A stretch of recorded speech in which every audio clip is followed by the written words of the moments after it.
The regular meeting of the Anchorage Assembly for March 12th, 2013. Clerk, we will begin with a roll call. Fresca? Present. Trainee? Here, ma'am. Honeman? Here. Gray Jackson? I'm honored to be here by telephone, but if I may, Mr. Chairman, I need to say a little bit more. My constituents, I apologize for not being here in person, but I'm in D.C. as a member of the National League of Cities, as a board member, and I really apologize for not being there in person, but I am here on the phone. Thank you, Mr. Chairman. Thank you. Gray Jackson is joining us telephonically. Hall? Here. Johnston? Here. Starr? Here. Trombley? Trombley will be joining us telephonically later in the meeting. Osiander? Flynn? Birch? Here. Assemblymember Birch is joining us telephonically. Chairman, you have a quorum. Thank you. Mr. Flynn, would you lead us in the Pledge of Allegiance?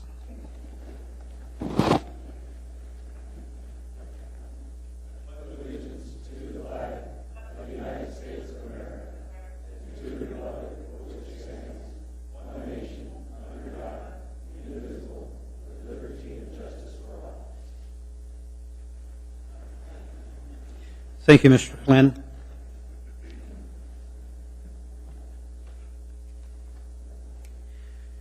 We'll move into our reports. Mr. Mayor? Thank you, Mr. Chairman. No report today. Thank you. Assembly Chair, likewise, my apologies. I made my run. I left home, and I made a comment to the gentleman driving me. I felt I was leaving something very important, only to realize my binder was at home when I arrived here, so I had to make a mad dash back. Beginning with the Assembly members, Mr. Flynn. Thank you, Mr. Chairman. No committee report tonight, but just real quickly, as you know, we have under old business, or rather under continued public hearings, we have my proposal for bar closure hours. Under new public hearings, we have Mr. Trainee, Mr. Trombley's.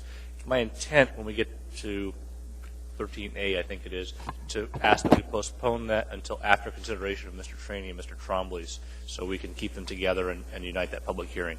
And other than that, nothing else. Perfect. I appreciate that, Mr. Flynn. Thank you. Ms. Osiander? Mr. Starr? I have no report. Ms. Johnston? No report. Ms. Gray Jackson? There's a lot of background noise, but thank you, Mr. Chairman. Thank you. Mr. Honeman? Thank you, Mr. Chairman. We have the Public Safety Committee meetings scheduled for tomorrow at noon here at the conference room. If available, if not, it'll flow into the Assembly chambers. Fairly light agenda, and I did have one question. I know we didn't have the work session on the Title 11 change, and was wondering if there was going to be another schedule. Ms. Osiander. I'm waiting on the pleasure of the chair. Thank you. I would like to get it scheduled, yes, sir. Thanks. So tomorrow at the Public Safety Committee meeting, noon here. Thank you. Mr. Trainee? Nothing, sir. Ms. Frasca? No report. Thank you.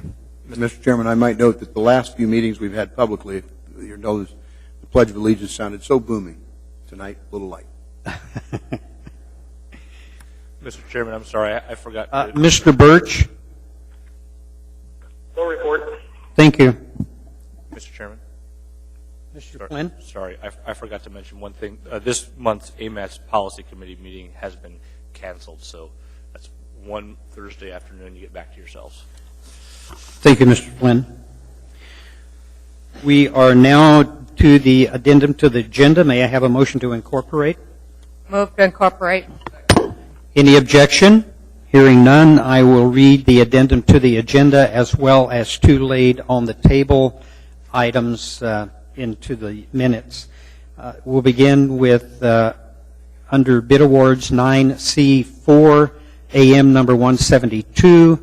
It's a Alaska Center for the Performing Arts Theater dimming upgrades. And under 9D10, under new business, AM 162, and that's amendment number 2 to professional legal services contract with the law office Reeves Amedio LLC regarding environmental issues. We have 9D11, AM 163, proprietary purchase of information technology support for mainline information systems for the municipality of Anchorage Information Technology Department in the amount of $367,716.76. 117. Okay. And D12 AM number 164. It's a cooperative purchase with Craig Taylor Equipment for John Deere wide area mowers for the municipality of Anchorage Parks and Recreation Department in the amount of $146,805.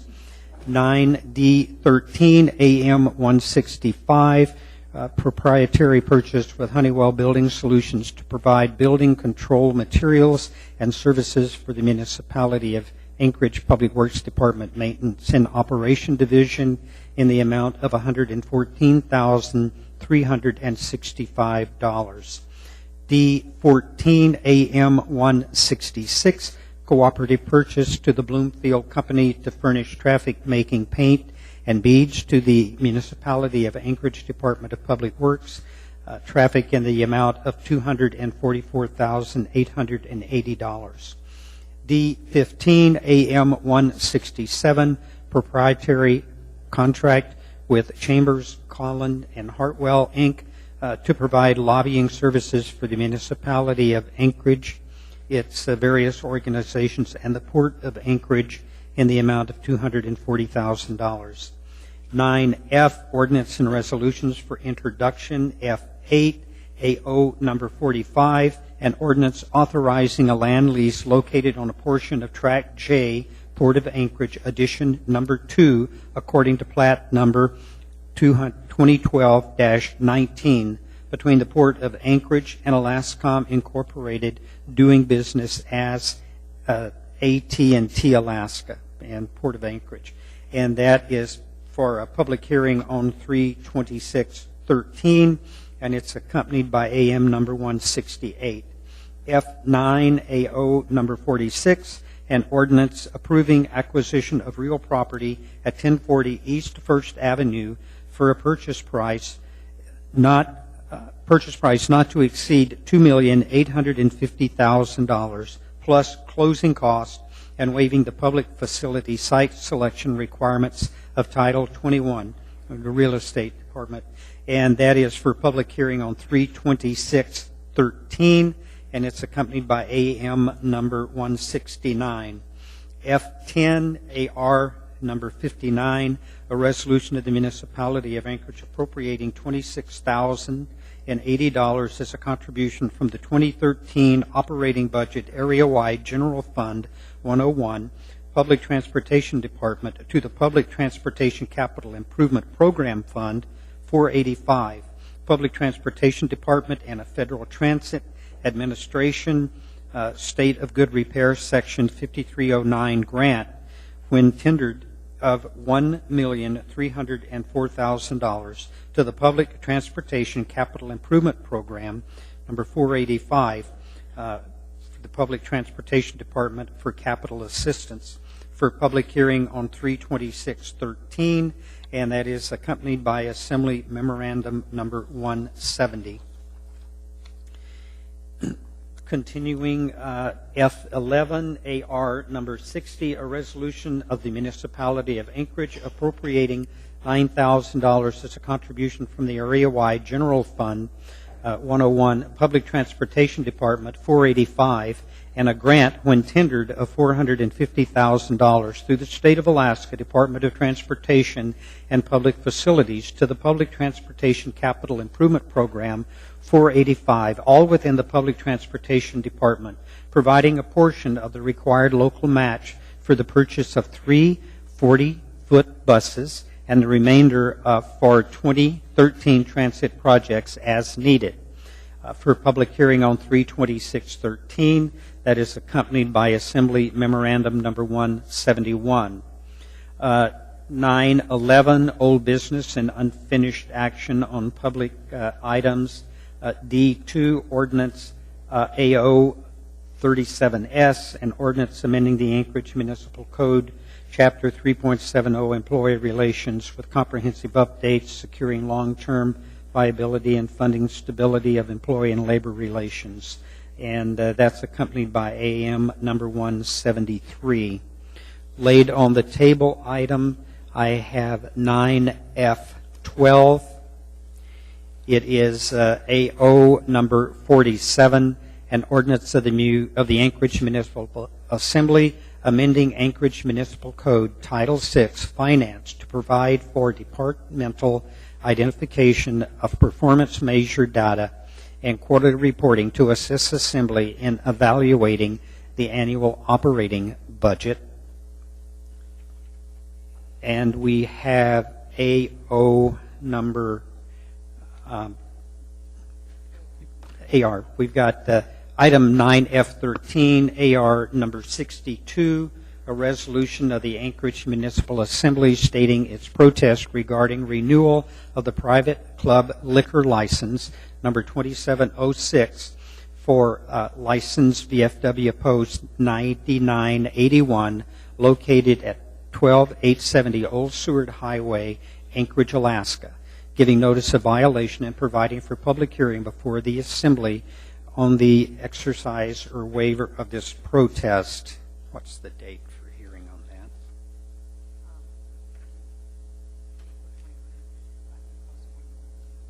that? Okay, and that will be for public hearing on April 23rd. Okay, that concludes the addendum and the laid on the table. I need a motion to approve the consent agenda. Okay, we got a first and a second for the consent agenda. Items to be pulled. I'll begin with Mr. Birch. No items. Okay. Mr. Flynn? Ms. Osiander?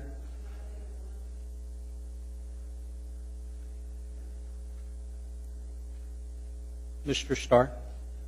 Only if the chair needs 9F3 to change the public hearing date. Okay.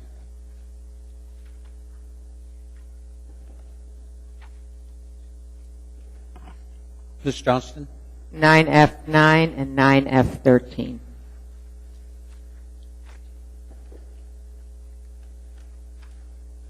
Ms. Gray Jackson? No, thank you, Mr. Chairman. Thank you. Mr. Honeman? On the late on, I'm sorry, on the addendum, 9 Delta 10.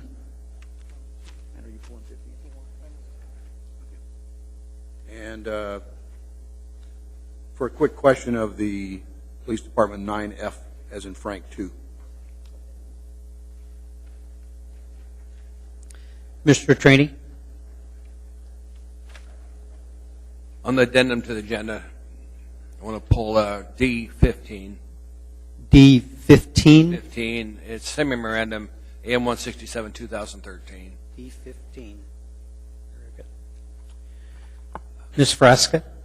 9B1, B as in boy, to be added as a co-sponsor.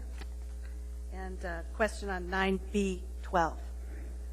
9D? B as in boy. B? Bravo. Mr. Chairman, could we just add her as a co-sponsor without pulling then? Yes. On 9B1.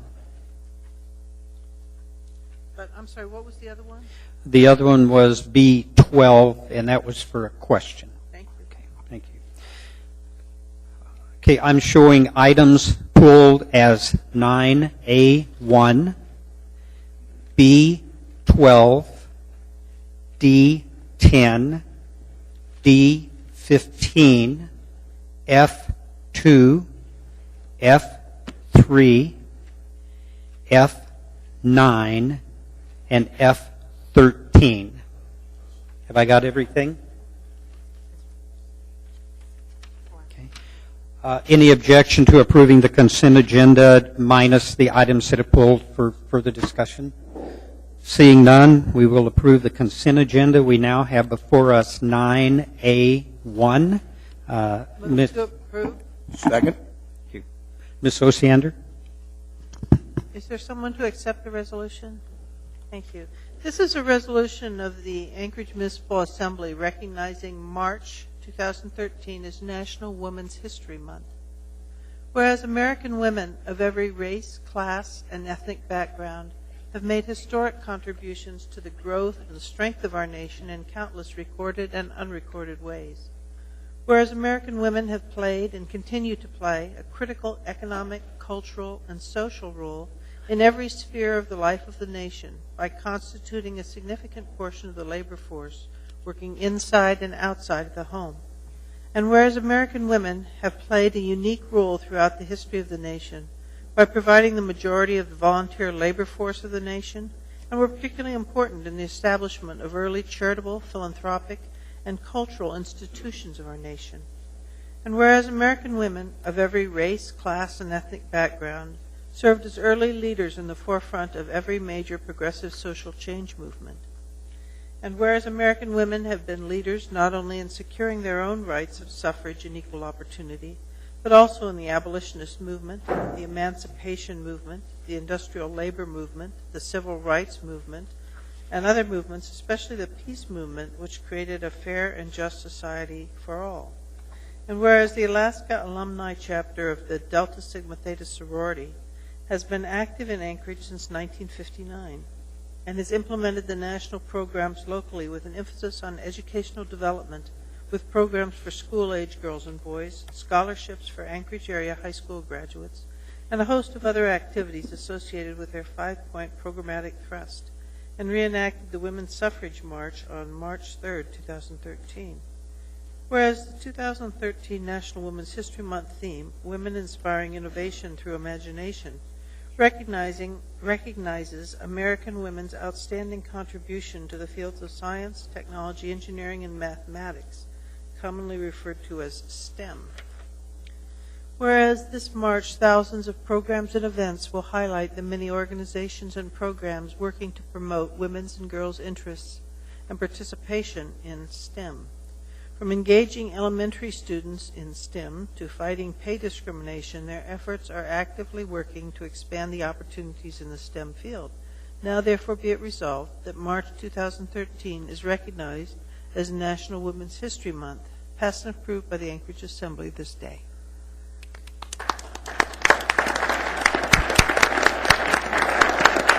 I know what to say if you comment if you want to.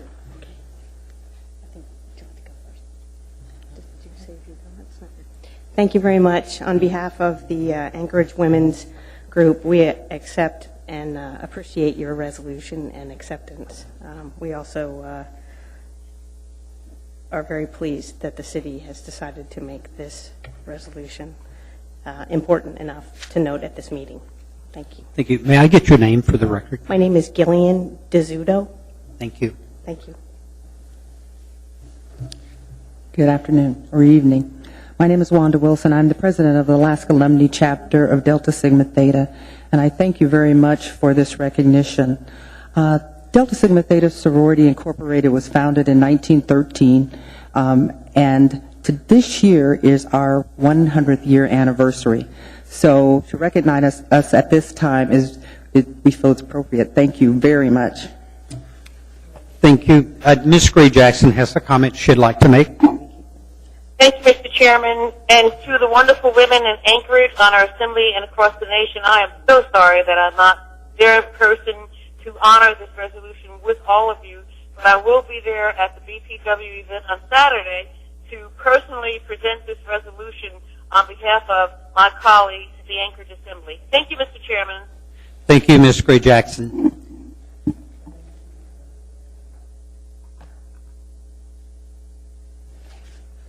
Thank you. Thank you.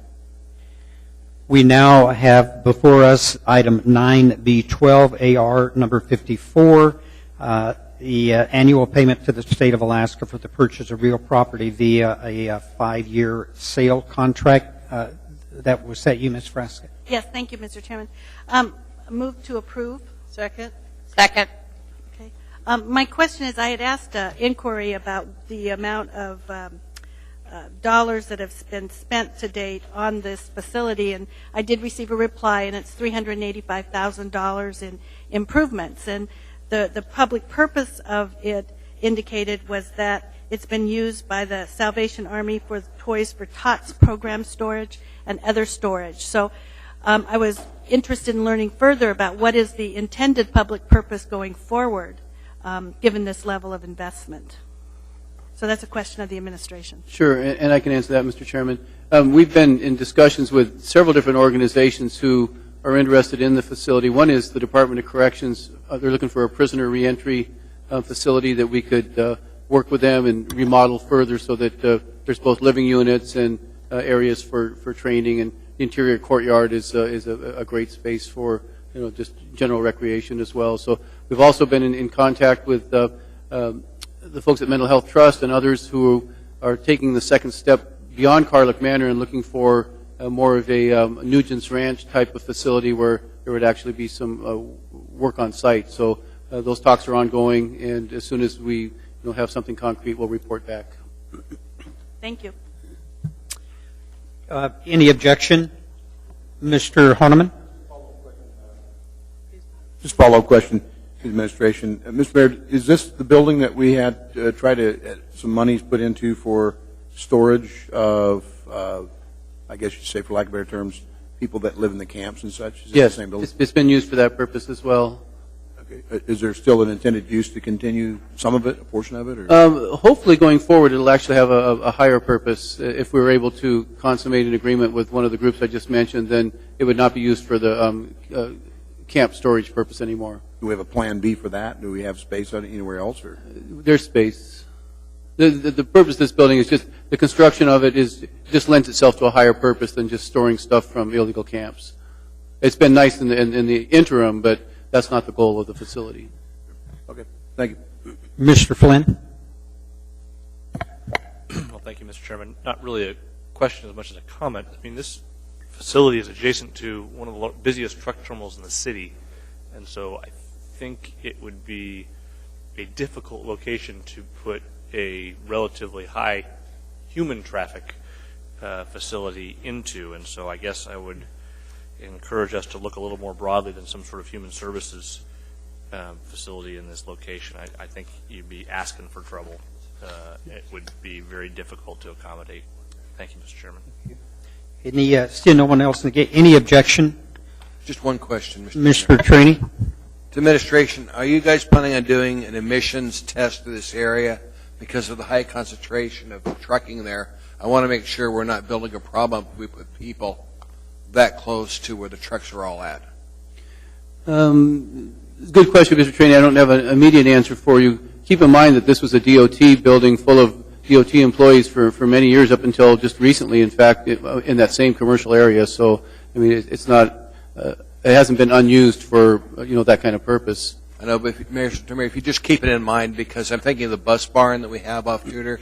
We have neighbors that are complaining about all the noxious fumes. I just want to make sure we're not causing a problem. So if you guys just look at that before we move into any long-term use of that. Very good. Thank you, sir. You bet. Okay. Seeing no objection, that item is approved unanimously. We now have before us item 9D10 on the addendum, and that is AM number 162, Professional and Legal Services Contract with the Law Officers of Reeves Amedio, LLC. Who pulled that? I did, Mr. Chairman. Yes, Mr. Horniman. Move to approve or accept. Just your screen. Oh, sorry. Thank you. Second? Mr. Horniman. My question is, this apparently went out as an RFP last year at $50,000, and I'm curious what the RFP was at, why we're now basically 3 times that amount. Was it just a miss on the dollar amount? I mean, I'm concerned we're going 3 times the amount now, and we've got issues. It looks like in a wide-ranging, the Glen Square, Port, AWU, public transportation. Is there a reason why we're not going back for I guess, another RFP, if I don't know how many people had originally bid on this position. Mr. Sherwood? Through the chair, Mr. Honeman, this contract originally, we had this with Reeves Amodio because of their environmental expertise, and it was used for the remediation and, well, not remediation, but the mediation of the dispute at Kincaid with the cleanup, the lead shot at the biathlon range. Now, we're moving into a mediation of PCB contamination at Reeves Boulevard, the Glen Square property, and we're getting monthly legal fees on that. I know personally, I know Susan Reeves and worked with her a lot when I was with the North Slope Borough, so they do have substantial environmental law expertise, and I think the feeling was it was best to retain them on this professional contract as we moved into another similar dispute.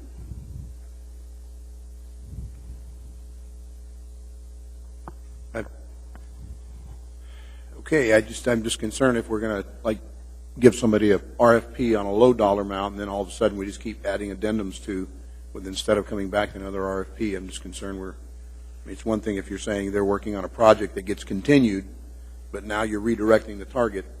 It's just something I'm looking at and watching. I understand. Thank you. Okay. Is that all, Mr. Horniman? Yes. Seeing no one else in the queue, any objection? Seeing, hearing none, that item is approved. We now have before us item 9D15. Move to approve, Mr. Chairman. Second. Thank you. That is AM 167 lobbying services. To the administration, I understand they're going to be lobbying for the port back there for Anchorage, but I understand that Governor Sheffield is doing that too. Is he part of this contract, or is his lobbying done with another contract, or is he not lobbying for our port anymore? That's my question to the administration. Governor Sheffield had a contract with this firm that we basically are not involved with. They're separately contracting with him, and I think by June of this year that contract expires. Okay. Thank you, Mr. Mayor. Mr. Flynn? Yeah, thank you, Mr. Chairman. For the administration, did we do a conflict of interest check on this firm prior to suggesting them for award? I do not know. Mr. Haddon, do you know? Anybody? Through the chair, Mr. Flynn. Yes, sir, we did. Okay. I asked the question because I'm actually familiar with this firm and some of its principles and some of the other clients they represent, and that'd be a close call for me. But I'll let it go. Okay. Seeing no one else in the queue, any objection? Seeing, hearing none, that item is approved. We now have before us item F2.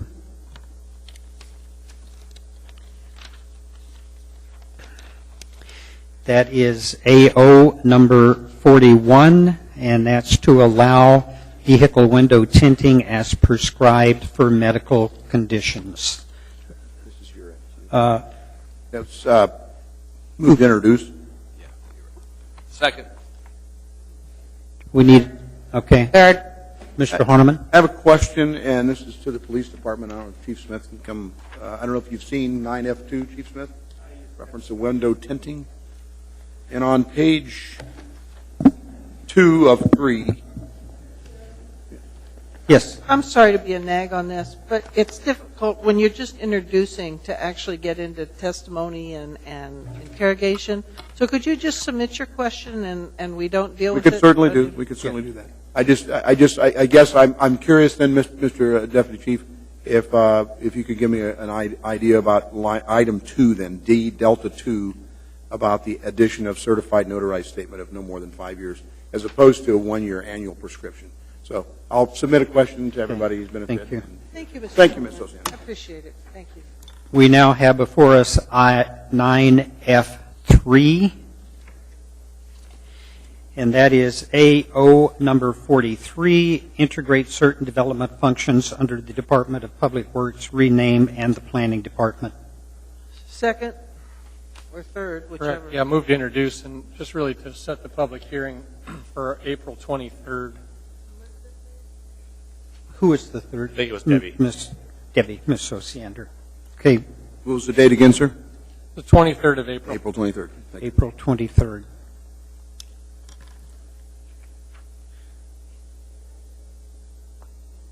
That item is good. We now have before us F9. Move to introduce. Okay, that is on the addendum. And I will keep this, the public hearing date at 3/26, but I would like this to go to the Enterprise Committee, just to flesh out the details. Very well, I'll refer that.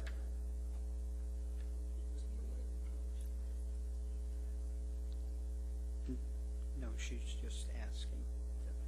I don't think we need a motion to do that. We'll just do Chair can do that. Okay.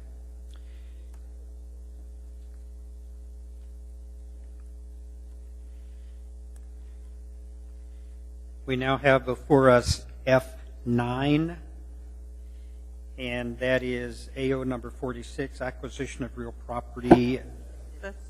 Pardon? I thought that's what we just did. Oh, that's, so F13. Move to introduce. Third. I pulled this because I understand I have a third sponsor. I move to approve or introduce. I'm the third sponsor. Yep. And this will have the same public hearing date of April 23rd. Okay. Did you get that one? I thought you meant here. Ms. Frask is the third sponsor. Which item was this, Mr. Chairman? 9F13?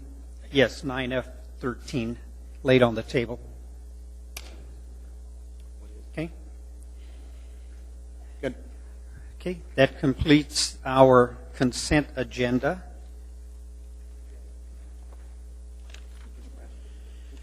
We now have before us item 11A, that is AM number 117, and that is a Urban Design Commission appointment of Jerry Winchester from the mayor. Move to approve. Okay. All in favor, please vote. That motion carries unanimously with one individual absent. Yes. Are you here, Mr. Winchester? Mr. Chairman, we didn't even vote on that. It just went green automatically, sir. We'd like to at least vote on it. We were too anxious in the screen.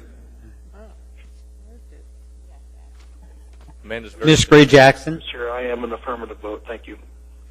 And Mr. Birch? Ms. Gray Jackson. Yes, thank you, Mr. Chairman. Thank you.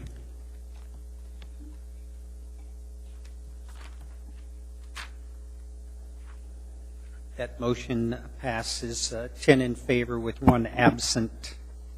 We now have before us item 11B, AO number 21, and ordinance authorizing a ground space lease located on a portion of Track B, Abbott Road subdivision between Anchorage Water and Wastewater Utility and Verizon Wireless. Move to postpone till April 9th.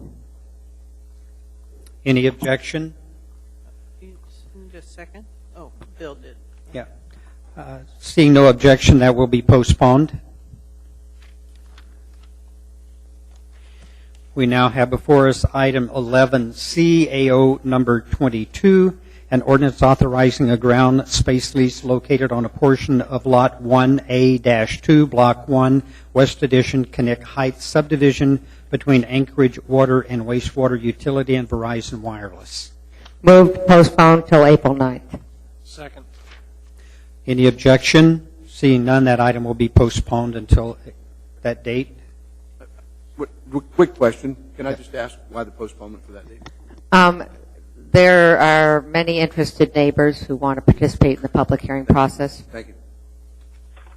Mr. Chairman? Yes, Mr. Gray-Jackson. Thank you, Mr. Chairman. I'd just like to thank Ms. Johnson for moving to postpone those two documents on our agenda. Thank you, Ms. Johnson. Thank you, Mr. Gray-Jackson.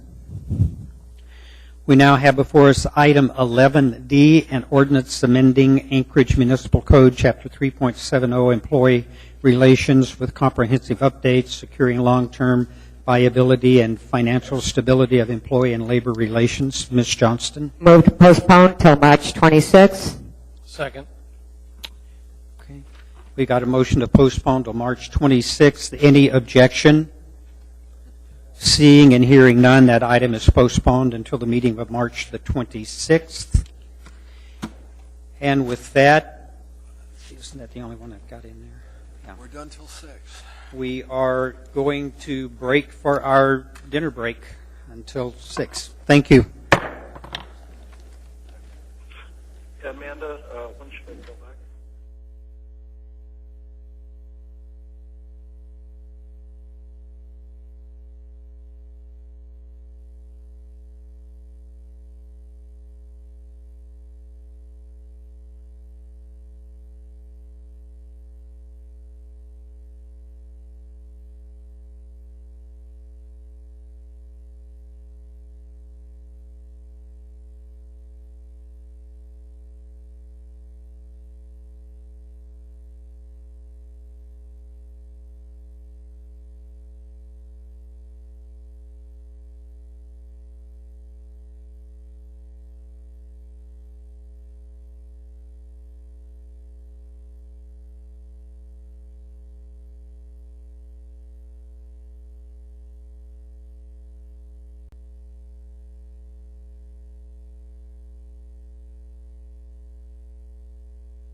We have on the phone Ms. Gray-Jackson and Mr. Birch.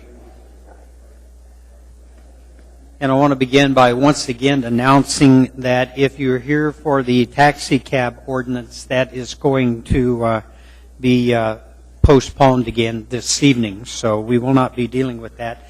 Is Mr. Peter Knox here? Public appearance? Yes, sir.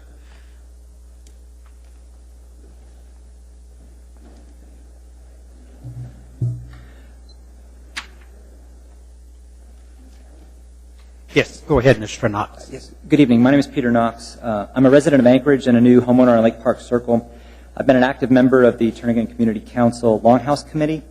I'm here to speak about the proposal to convert the Longhouse Hotel into supportive housing for the mentally ill. What I'm about to share is very much the fruit of my involvement in the committee, while I'm not speaking necessarily on behalf of the committee. So the Longhouse proposal can be approached from a number of different angles, and indeed it has been in our committee, but here I'd like to focus on the suitability of the facility and the location for the intended purpose of supportive housing along the lines of the Housing First model. What I will provide is not a litany of questions, but rather a list of concerns, many of which come from street-level knowledge of the neighborhood. So on to those concerns. The Longhouse is not close to desirable community amenities such as a community center, library, medical, vocational, or recreational facility. And this is listed as a Housing First site selection criterion.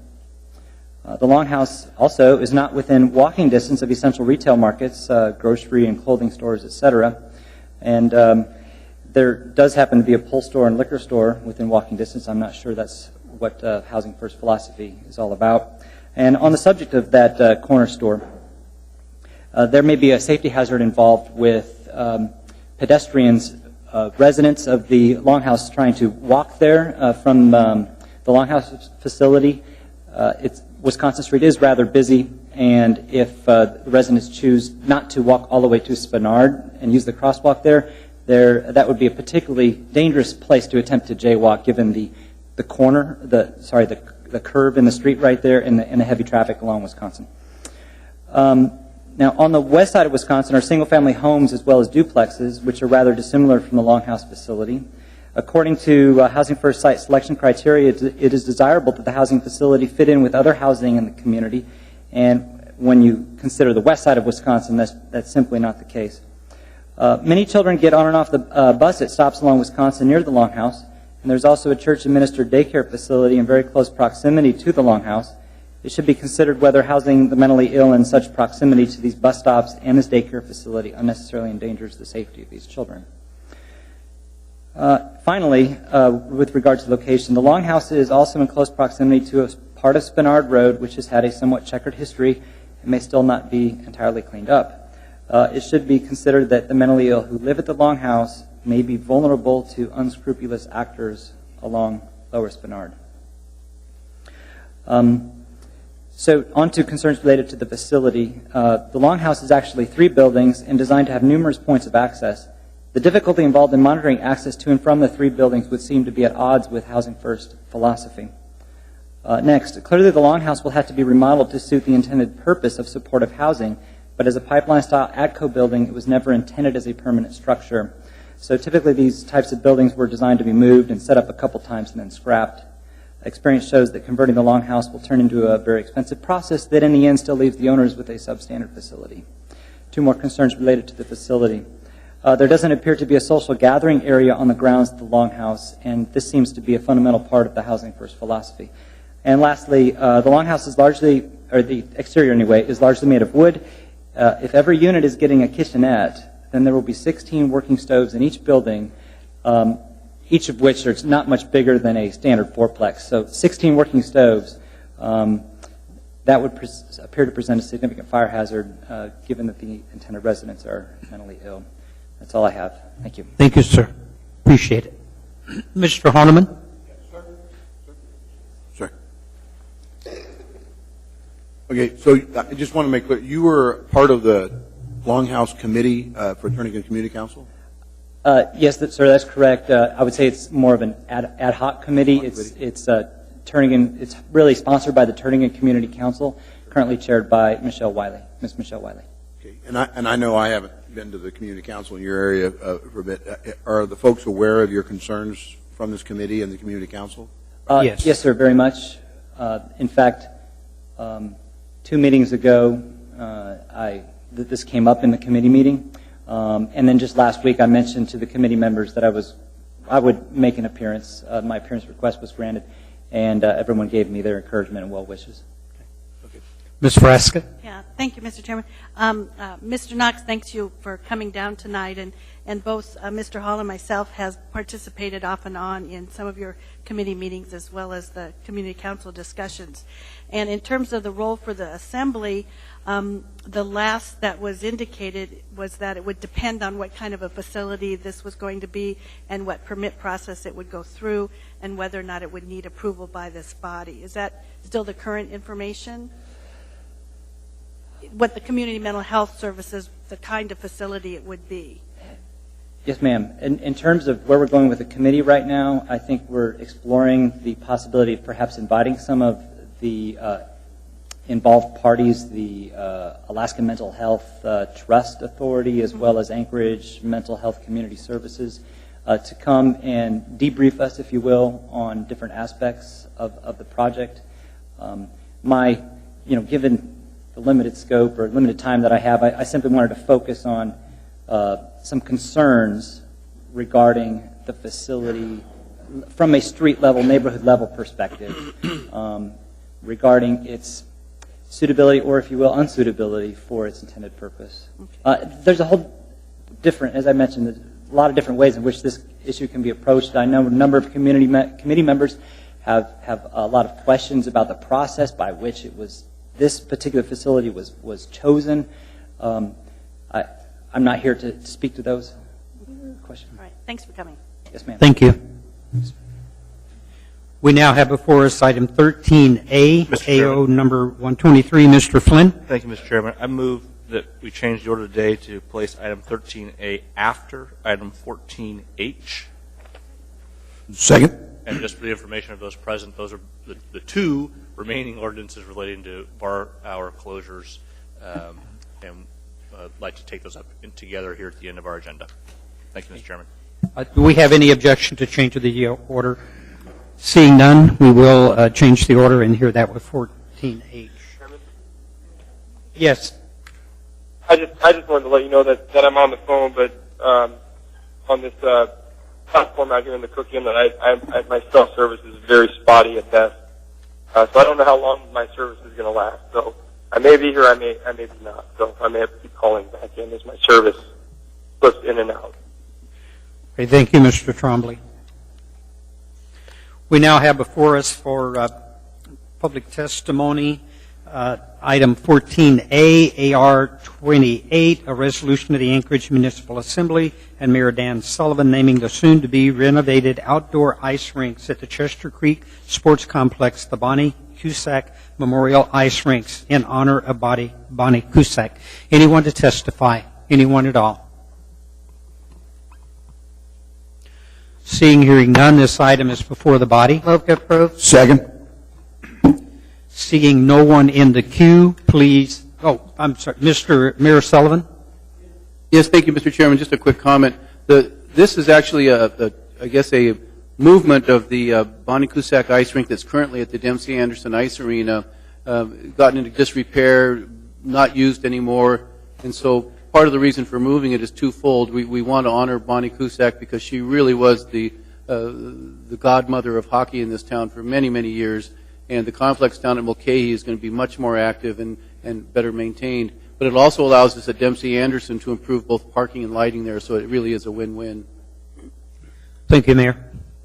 Please vote. Mr. Trombley? Yes. Mr. Birch? Yes. Ms. Gray Jackson? Yes. I did.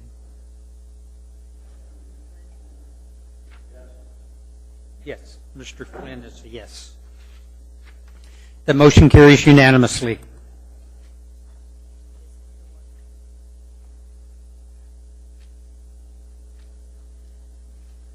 It's 14B. Yeah, you're going to make the motion on 14B. Yes. We now have before us item 14V, AO number 27, an ordinance authorizing retention of 3 tax foreclosed property for public purpose pursuant to Anchorage Municipal Code, Section 25.30.035B. This item is before the body for public testimony. Anyone to testify? Anyone at all?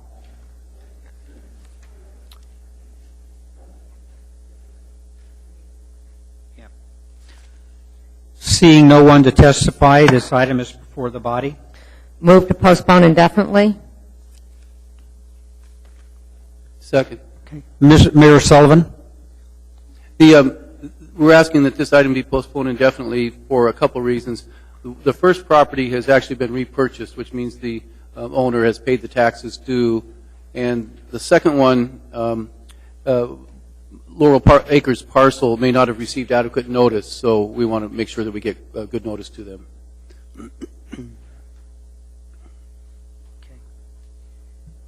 Any objection? Seeing and hearing none, that item is postponed indefinitely. We now have before us item 14C, AO number 40, an ordinance authorizing a 55-year lease of lots 1, 2, and 3, Block K, as shown on the plat of North Addition number 4, townside of Anchorage, accepted January 4, 1951, located in Government Hill, Wireless Station, to Anchorage Historic Properties, Inc., at less than fair market value with an option to renew. This item is before us for public testimony. Anyone to testify? Anyone at all? Seeing, hearing none, this item is before the body for action. Move to approve. Second. Ms. Osiander? Based on my read, it appears these are in pretty bad shape. Is there environmental contamination? Do we know that the Historic Inc. group has the capability of bringing it up to standards? Aware of any environmental contamination there?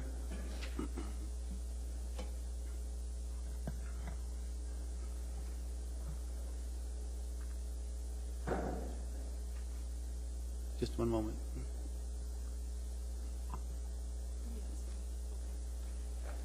Okay, why don't you go ahead and speak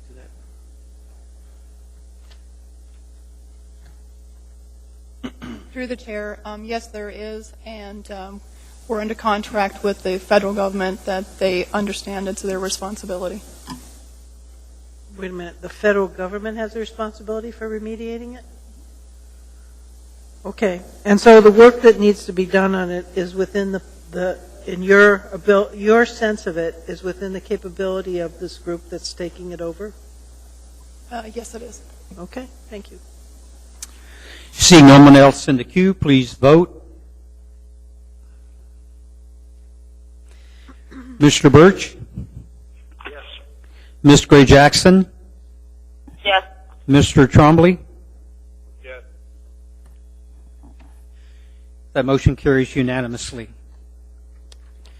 We now have before us item 14D, AR number 36, a resolution of the municipality of Anchorage appropriating $3,316,948 as a contribution from the 2013 Public Works Department to the Act. Waive reading. Thank you. This item is before the body for public testimony. Anyone to testify? Anyone at all? Seeing, hearing none, this item is before the body for action. Second. Mr. Starr? Maybe Ms. Ostiander and I will debate. I had Lucinda Mahoney on the phone, and I was unable to ask her the question. I'm not sure that anybody else is here. How do we know how much 1 mil is going to equal? The requirement or the request is for, the 3.3 million, but it's tagged against the mill rate of this year. How do we know we're not going to have a problem with that? Does anybody know? And I guess Mr. Thompson, is it time certain tonight that this move forward? I mean, you obviously want to, get your capital projects going, but I'm wanting to only appropriate once here if we can.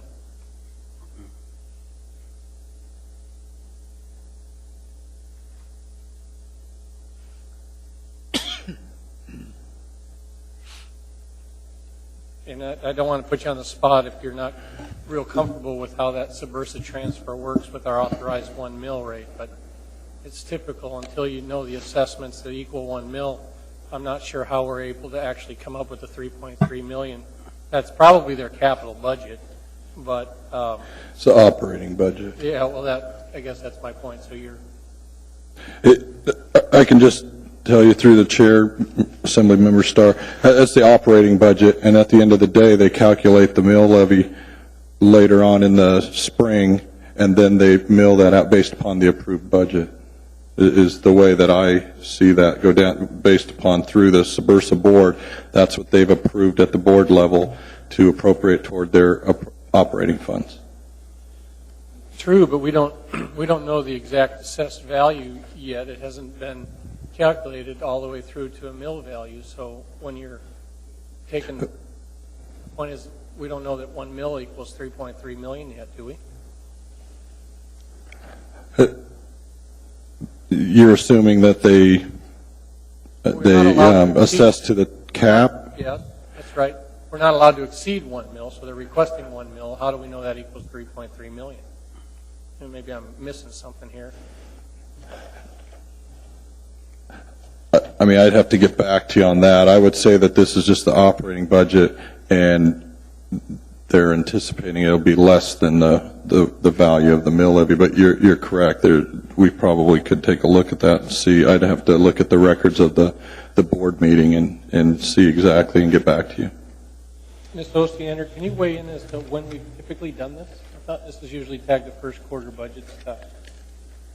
I'm sorry, I don't know or don't remember when we've typically done it. I had a brief conversation with a member of the road board who told me that they discussed it and they're going a shade underneath what they're able to do.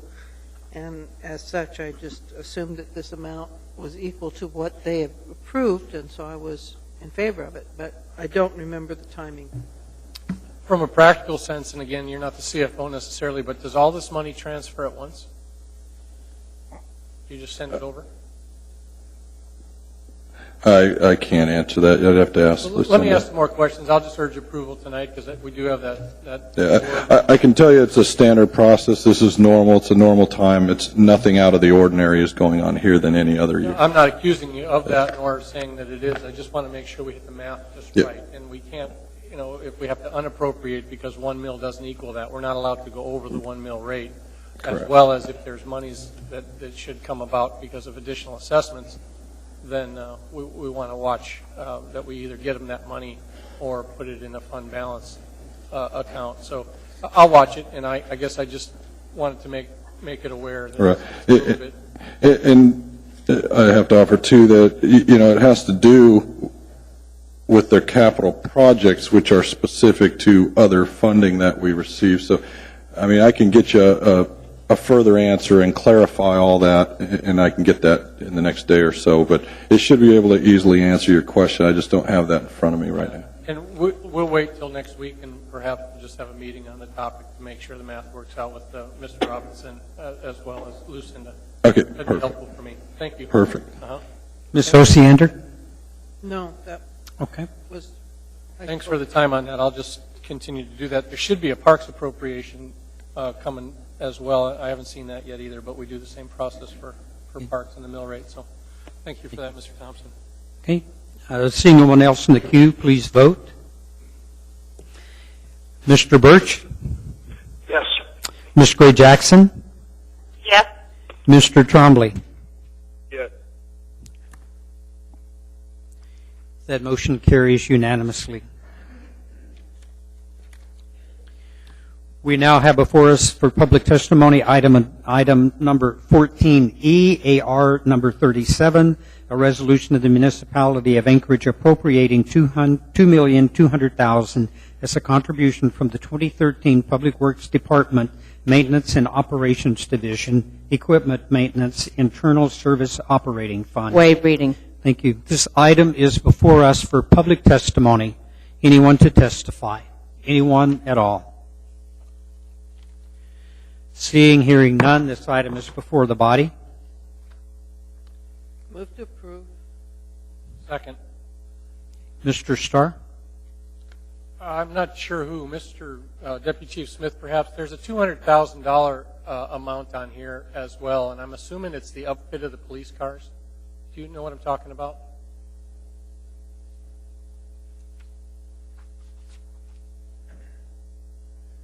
Through the chair, Mr. Starr. Actually, I don't have the document breaking that out in front of me, but that sounds reasonable.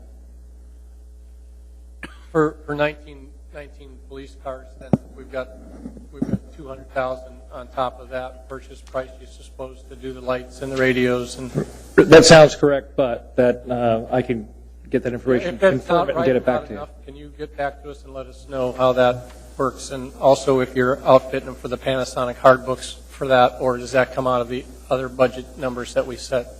I'm trying to make sure we outfit them appropriately. And the IT hard books, the Panasonic hard book stuff is another contract we've often discussed at this level. So if this isn't included in that, I'd like to know that.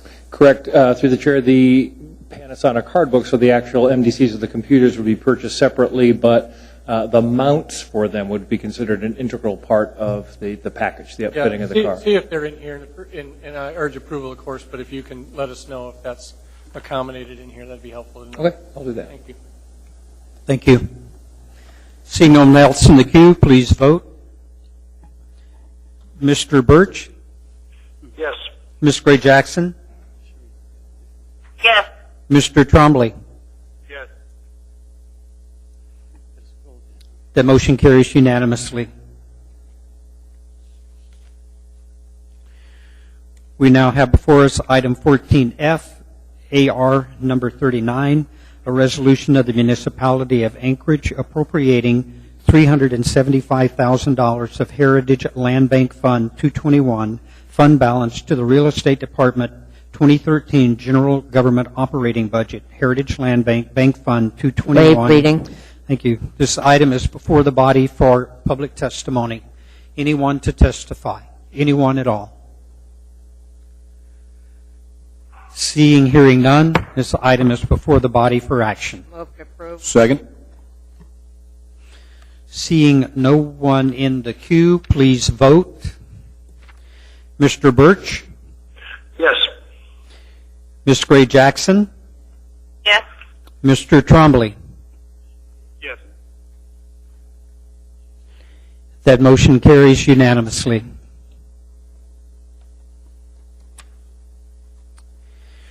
We have before us item 14G, a resolution of the Anchorage Municipal Assembly stating its protest regarding renewal of the private club liquor license number 2706 for licensee VFW Post 9981 located at 1280. Waive reading. Thank you. This item is before the body for public testimony.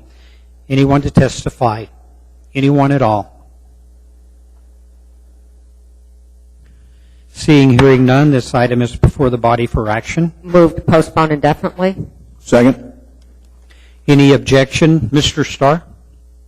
Just for the record, you're going to bring back something else on this topic, is that what I understand? Yes, we introduced it earlier this evening. And you said that the public hearing on that was for March 26th still? Is that, No, that was a for- different item? Yes, it's for April 23rd. April 23rd on the new Yes. item. And you're aware that they had some violations as early as last week? Yes. Thank you. Thank you. Seeing, hearing no objection, that item is postponed indefinitely. Mr. Chairman, Yes, sir. move to combine the public hearing on items 14H and 13A. Okay, we got a motion and a second. Any objection? Seeing and hearing none, those two items are combined for public testimony. Thank you, Mr. Flynn. We now have before us item 14H, AO number 42, an ordinance amending Anchorage Municipal Code, Chapter 10.50, alcoholic beverages, to provide for special modification of conditional use to address patrons' last drink consumption and the orderly and safe dispersal of patrons on weekends and holidays from premises licensed by the State Alcoholic Beverage Control Board. Waive reading. Thank you. This item is before us for public testimony. Anyone to testify? Anyone at all? Mr. Chairman, you should probably read the title of the other ordinance as well. Thank you, Mr. Flynn. 1 second. We have ordinance 13A, AO number 123, add conditions for the orderly and safe dispersal of patrons during the closing hour for premises licensed for services and consumption of alcoholic beverages located within the Downtown Community Council District. Thank you, Mr. Flynn. Yes, sir. Okay. My name's Daryl Lanzon. My issue or concern about this is something that this sounds a bit like the nanny state, that we are going to try to control adults, and adults are going to do what adults are going to do. I think that a better idea might be to prosecute criminals. I have said this to you before on a similar issue. People are going to drink and people are going to misbehave no matter what ordinance or what law you can create or anybody can create. Heroin and methamphetamine are illegal, yet people choose to use them. So another ordinance and another law regulating people is not what is called for. What we need as concerned citizens and citizens of Anchorage is for full prosecution. When somebody commits a crime, you prosecute them. They arrest them, put them in jail, and let it be done through the legal process. And then maybe, just maybe, and not necessarily, they'll learn their lessons. If they get arrested enough, maybe they're going to stop doing that behavior. But maybe not. But a law or an ordinance or a regulation or whatever you want to call it isn't going to do anything but waste more paper. Thank you. Thank you very much. Thank you. Like a T-shirt. Good beer. Anyone else? Good evening. Chairman Hall, fellow assemblyman. My name is Duran Powell. I'm with Anchorage Char. I'm the secretary, and I'm also the general manager at Charlie's. I've been there about 29 years. The extended closing that we're looking at Currently, right now, our law forces us to push the customers out the door, off the premises at closing time. And as we know, we live in an Arctic environment, and sometimes outside is not a very welcoming and safe place. What we would like to do is to have the right to not serve alcohol for that last half an hour so that people can just stand there and call their roommate for a ride home, or they can wait for the cabs to come back around. It takes about 20 minutes for the cab to run out and take someone home and come back. Typically, when we close Chilcoots, there'll be 300 or 400 people at closing time, and they all go outside, and we have a lot of cabs. We get a lot of cab service at Chilcoots, but a dozen cabs can't service 300 or 400 people. And what will happen is people will stand outside in the cold, and they'll wait. They'll wait about 10 or 15 minutes, and then they give up, and they drive home, and some of those people are driving home, and they shouldn't be. And the reason this is happening is because it's cold outside, and they just don't have a safe ride home. And we see young girls get in cars. A car will pull up, a couple guys in the car, and the car is warm, and the girl is dressed inappropriately for Alaskan weather. She's been outside for about 10 minutes, and it's not legal for us to let her come back inside and wait for a ride. And so we see these girls get in a car. We actually pulled them out of some of those cars, and I don't know how many times that has to happen before something that we don't want to see happens, but it's a small change in the code. We think it'll get people home safer, and we don't think it's going to cost the city anything for us to be able to implement this. Thank you. Mr. Trainee? Which version, sir, do you like that we have in front of us, the H version or the 13A version? The H version is much more preferable to us. It's the A version. We understand the complications that are occurring at closing across the city, and the frustrations that some of the people are having with bar close. And we think that if there's going to be 10 police calls at bar close, it's probably easier for the police to respond to those over the course of a half hour or an hour than having to respond to all those calls in 1 5-minute period of time. You spread the police resources out there a little better. The closing the bars an hour early, it just comes across as it's punitive. Right now, for example, bands play for 4 to 5 hours. If we close an hour early, the bands aren't going to get paid the same. People get laid, they'll be sent home earlier. It's sort of a broadside to the industry. We understand the frustration. We want to be a part of the solution, and we think that the H version can do that. It does have a sunset clause if it doesn't work. We think it will work. We think we'll see some reduction in numbers. Thank you, sir. Thank you. Good evening. Good evening. My name is Sylvia Vilamides. I'm the director of Anchorage Char. I represent over 200 licensees in the city of Anchorage. And thank you for having us here tonight. The concern that comes from the industry when it comes to Mr. Flynn's ordinance is that it will create 2 different closing hours, one downtown and one everywhere else.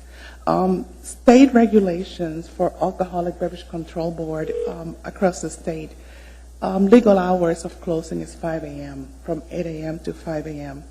Anchorage Municipal Code is much restrictive, which it allows us to close at 3 o'clock in the morning and 2:30 during the week.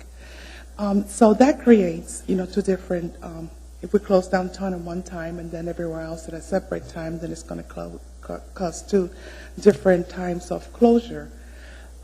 So downtown at bar break, there's an influx of people, and we understand that. And we understand that there's predators. We understand it's cold. And it's not just downtown. It's everywhere in our community. Also, the concern from the licensees is that although, you're closing at 3 o'clock and lights are up, and this is the 42 version, Mr. Trainee, your version, lights are up, and there is no alcohol service, there's still going to be some patrons that are going to try to sneak a drink in their jacket or in a garbage can or in the bathroom, and that's a highly concern of the industry. Because we do have an ABC board enforcement agency that they come through and they look for compliance checks. And that's one of the concerns that the industry has. Thank you. Mr. Starr? I was distracted for a minute, and that's typical of me when I'm doing something. I can only think about one thing at a time. Did you just say that you had trouble with the fines? Because I have trouble with the fines. With the fines? No, I didn't say that. Okay. what was the primary issue you had? Because I thought you were going to talk to us about the first offense fine, if it's violated on that. So you said that we have no problems with the fines as they're written on the Mr. Trainer and Trombley's version. $3,000 for a first offense? That is correct. Okay. I mean, I hear what you're saying about those that want to violate the law by sticking a beer in their jacket or, you know, keeping it in the bathroom and going back and drink. But I'm always challenged, not that I hang out there late at night, but I'm always challenged on how you could clear everything at once. I mean, you've got to understand, I don't want to put the police on the spot, but are you really asking for a buffer? Is that what you're saying? You appreciate the 15 minutes, or is Mr. Trainey is going to later propose a full half an hour? We would like 30 minutes if possible, and the reason for that is because of that particular issue. You know, yes, we want to clear everyone out. However, we want to be able to leave the people that are going to be waiting for cabs and finish their last drink, the consumption part of it, not service, just the consumption. And yes, they will be cleared out, and I guarantee you that a lot of the licensees will not be staying, you know, open until 5 o'clock in the morning, maybe 40 minutes to an hour, just to allow taxi cabs and their rides to come and pick them up. Well, it's just the ringing of last call and the statements that we're getting ready to be done serving. They don't do that promptly. You know, they kind of give everybody a fair warning. I've been in those bars, Chilcoots, and does it, but you know, it's been some time since I've stood around for last call. But I'm really worried that, you know, we just keep saying, all right, you know, last call. Procedurally, if it was me and I had to be done by 3 in this case, I would say, hey, 2:45, guys, you know, start shutting the tills down. Now you're saying, okay, let's do that. So it just kind of keeps eking back, and I know the goal here is to provide that comfort. The earlier speaker talked about that, but this seems to be just more time to drink. Well, not necessarily. What the concern is that if at 3:01 after the service is, you know, is done, and we have a compliance check, and they come through, and it so happens that someone is there, because they are allowed to stay now, you know, for a half hour or whatever allowable time the licensees decides to have, they will get a notice of violation. And, you know, the patron is not going to be the one who's going to be fined. The one that's going to be fined is the licensee, the licensed premise. Okay. Thanks for your testimony. Thank you. Ms. Johnston? With the 3 o'clock closing, when do you usually give last call, or when does the industry give last call? Well, there's some of the establishments they just go ahead and they just put really out of the whack music, as we put it, and they turn the lights on. Speak a little bit to the mic. I can't quite hear you. Can you hear me better? There are some of the licensees that do not have last call. And then there are some they do, and they usually do 15 minutes prior to the legal closing hour. And with this ordinance, the lights would go on at 3, at whatever time they decide to, but by 3 o'clock they should be out, the entertainment should be stopped, and the service also should be stopped. And the bright lights, because I remember when something like this was brought before, and there was questions about when to turn on all the lights, and that's the way that it's going to stay. That's the way we want it. No entertainment, lights up, no service after 3 o'clock. Okay, thank you. Mr. Flynn? Hi, Sylvia. Nice to see you. Just to clarify, the program prescribed in 14H is opt-in, correct? I'm sorry? The program described in 14H that allows patrons to stay on premises after service is concluded is an opt-in program. It's not required, correct? It's opt-in. It's conditional use. You do not have to participate if you're an establishment, correct? That's correct. Thank you. That's all the questions. Thank you. Thank you. Anyone else?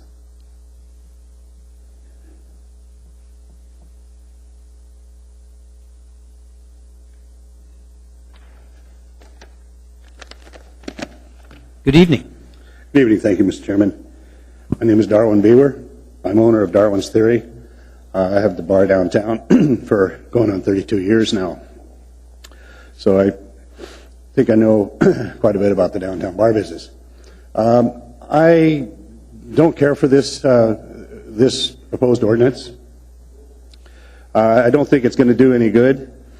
Once you have, if the closing is at 3 o'clock and all the lights come on, music goes off, there's no jukebox, there's nothing going on, there's really no reason for these people to stay around. That's traditionally the way you get people to, after last call, you flash the lights, and then at closing time, then you get people out of there. The idea is for closing hours. Bar hours are obsolete. Bar hours were put in many, many years ago to try to restrict the drinking. Since that time, all your other more restrictive laws, such as your drunk on premise laws, your DWI laws, your underage drinking laws, your 2 drinks in front of you law, all those laws have come into effect since bar hours were put in place. That means with those in place 24 hours a day, it doesn't matter when you drink. You can drink at 5 o'clock in the morning, 5 o'clock at night, doesn't matter, because all those restrictive laws are in effect all the time. We have a mandatory server training program from State Jar called TAP, Training of Alcohol Professionals. All these bartenders and servers, they enforce all these laws that I just pointed out. They enforce all these laws every hour of every opening minute in the bars. It's not the police that come through all the time. It's the bar owners and the servers. The problem is with the smoking ban that went in. It used to be we have everybody in the bar, we could keep an eye on them, know what's going on. With the smoking ordinance, now people go outside.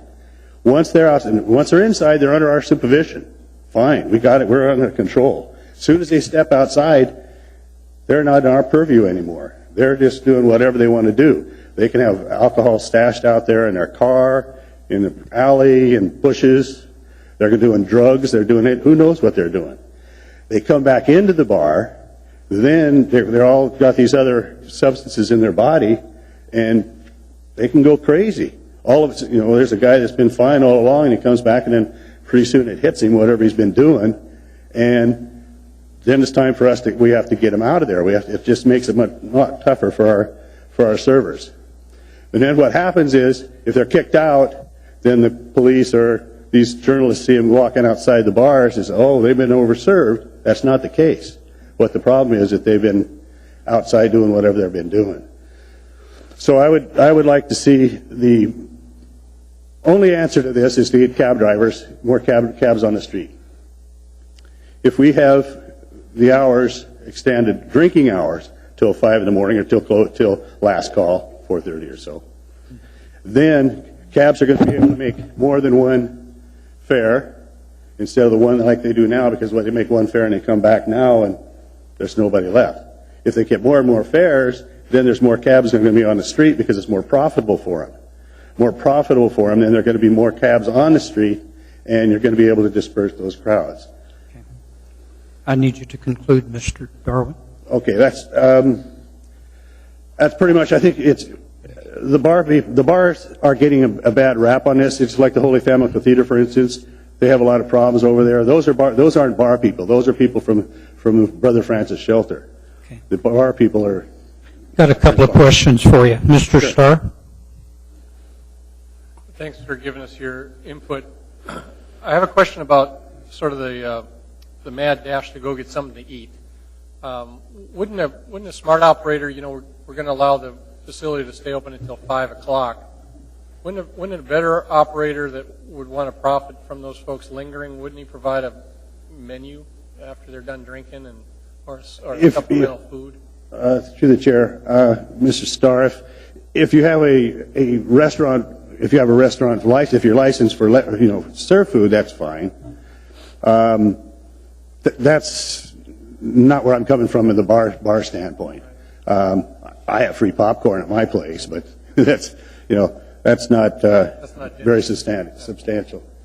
But yeah, I mean, if that'd be a thing, but there's just a lot of overhead. I have to pay my people. In my case, where I don't have food, I'm not going to stay open and go for pay my salary and pay overhead and just sit around there twiddling my thumbs while these people sit around and finish. They're going to leave anyway. They're not going to stick around.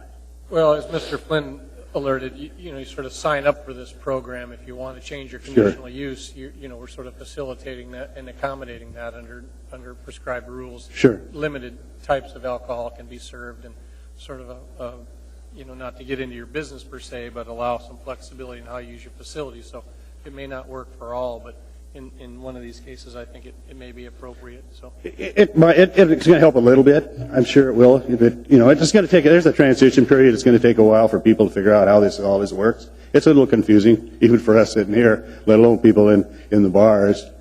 So it's if it was a really that good, but it's going to cost you $100. You've got to go through filling out all the paperwork, and then it's going to cost you to stay open. I mean, if it was that good an idea, I'd pay the bars $100 to stay open. Ms. Osiander? Thank you for mentioning the taxi situation. I don't know if you've had a chance to look at a taxi ordinance that's been introduced for consideration of this body, but basically it creates up to 3 special public safety permits where once you get the permit, you could operate 10 cabs between the hours of 10 p.m. and 6 a.m. with a proviso that 80% of that cab service is limited to restaurants and bars. So every little that bit might have an impact? Every little bit like that helps, and that's. I think we have some cab people here that might be willing to testify, but that is the problem. Is it's just not profitable. I mean, there's what 150, 170 some permits in town, and only 30 or 40, a third of those are on the street at any one time. So it's because they're not making any money. If they were making more money, like I said, if you could get more fares, you're going to get more cabs on the street, and it wouldn't have to go these other. I mean, we've tried all kinds of things over all these years, and it's a good start, but I just don't think that's going to work. Ms. Johnston? Do you have last call at Darwin's? Of course, yes. And when do you have it? Depending on the size of the number of patrons in there, but on the weekends on 3 o'clock we have last call at 2:30, half an hour before. And if this ordinance went into effect and you spent the $100 and you did the conditional use permit, when would you have last call with this ordinance in effect? It'd always be the same. It'd be a half an hour before the legal limit. Okay, thank you. Mm-hmm. There are no other questions. Thank you. You bet. Thank you. Mr. Chairman?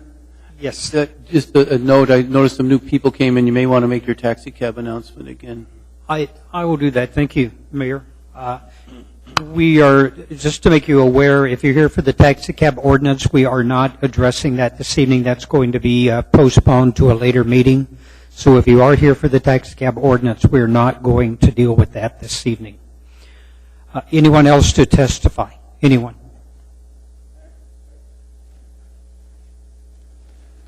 Hi, my name is Sue Rickman. I own a downtown home and have had a small business on 4th Avenue for 7 years. Between 3rd and 6th and C and I Street, there are around 15 bars. These bars do not own or lease parking lots or any property outside their doors. Bar owners take no responsibility for the crime and property damage that goes on outside the bar. Other business owners and homeowners pay the price. Because there's no security outside, there are drug dealers, gangs, guns, knives, fights, noise, public urination, open alcohol, broken windows, and screaming girls. I've seen it all, taken photos of it all. And add to that, there's underage children out there who easily get to hang around. Allowing the current amount of crime to happen is bad enough. Enabling it to continue for hours longer is senseless.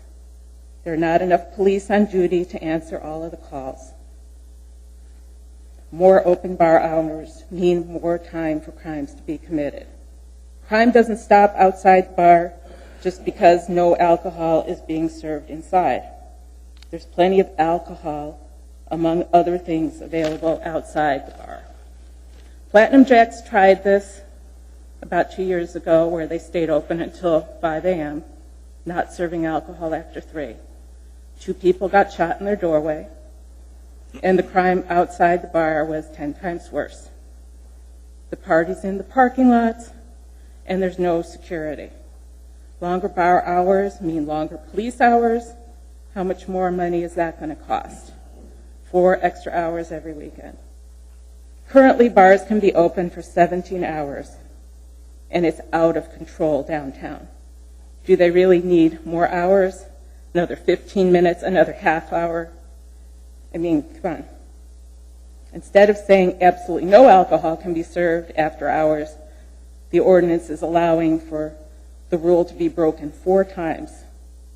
And, I mean, they have to get caught 4 times. Who exactly is going to catch them? Again, there's not enough police to enforce any of this. Bar owners know it, everybody knows it. There's more security inside this room right now than there is outside the bars. Thank you. Thank you. Ms. Johnston has a question. Do you live or is your shop near Platinum Jacks? Yes. Did you see an increase in activity when they increased their hours 2 years ago? Absolutely. It was horrendous. It was horrendous. Because then everybody from all the other bars raced to that bar. It was out of control. It was out of control. The gangs are out there. Everybody's, and it's instead they're out in the parking lot. It was my understanding Platinum Jacks charged $10 to get in after hours. So a lot of them just partied in the parking lot. And there's always evidence of alcohol containers out there. Do you? I see and hear the drug dealers. They're out there. Do you have a shop near Platinum Jacks, or is it a home? I own my home at Platinum Jacks. I've lived there 20 years now. Has your insurance gone up, or has it remained the same, or just relatively? My insurance hasn't gone up, but my expenses have gone up. Yeah, I pay to fix the property damage. I pay to do things that keep me safe in my home. And my shop was near Rum Runners, and I paid for the damage done to my shop. Okay, thank you very much. Mr. Horniman? Yes, ma'am. Have you kept either a log or even video? Like, I don't know if you have video surveillance cameras or anything outside your residence or your business. I know there are a couple of businesses on the avenue that are required to. And they keep some video logs. Have you had any of that? I don't. I sent photos. I have tons more if you want to see more photos. I didn't take video surveillance because no one seems to want to look at anything. No one wants to look at the photos. I call the police, and, you know, the question about really all of this is who is responsible for the crime that goes on outside the bars. And the problem downtown is there's so many bars in that one little area. And no parking lots, no responsibility from the bar owners. And how many businesses have had their windows broken? How much property damage gets done? And there's no security outside the bars. Platinum Jacks provides no security outside their bar. I don't think any of them do. Rum Runners didn't. They'd sit there and watch when things were being damaged. Thank you. Mr. Flynn? Ms. Rickman, you and I have communicated via email several times, so I just wanted to say thank you for the information you provided, and it's nice to finally meet you face to face. Anything else you wanted to add tonight? No. Well, is there an answer to the question of who's responsible for outside the bars? Because it's not on bar property. I mean, it's privately owned parking lots, it's city sidewalks, it's alleys. Who's responsible? I mean, okay, I live near Platinum Jacks. Nobody else is open. Nobody else is there.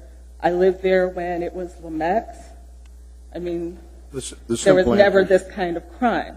I think the simplest answer is quite frankly, when a person, an adult in our society is outside of a business in a public place, they're responsible to themselves and their actions. That's the simplest answer. However, there are some restrictions on certain businesses. They have to have security. They also have to have cameras or special lighting based on incidents that have happened and has been traced back to problems at that proprietor. But that's pretty rare, and it's pretty difficult. You have to be able to put down specifically why it's happening, and but the answer in some cases is, obviously more police presence would keep people who are probably want to do bad things. They want to go elsewhere where the police are not.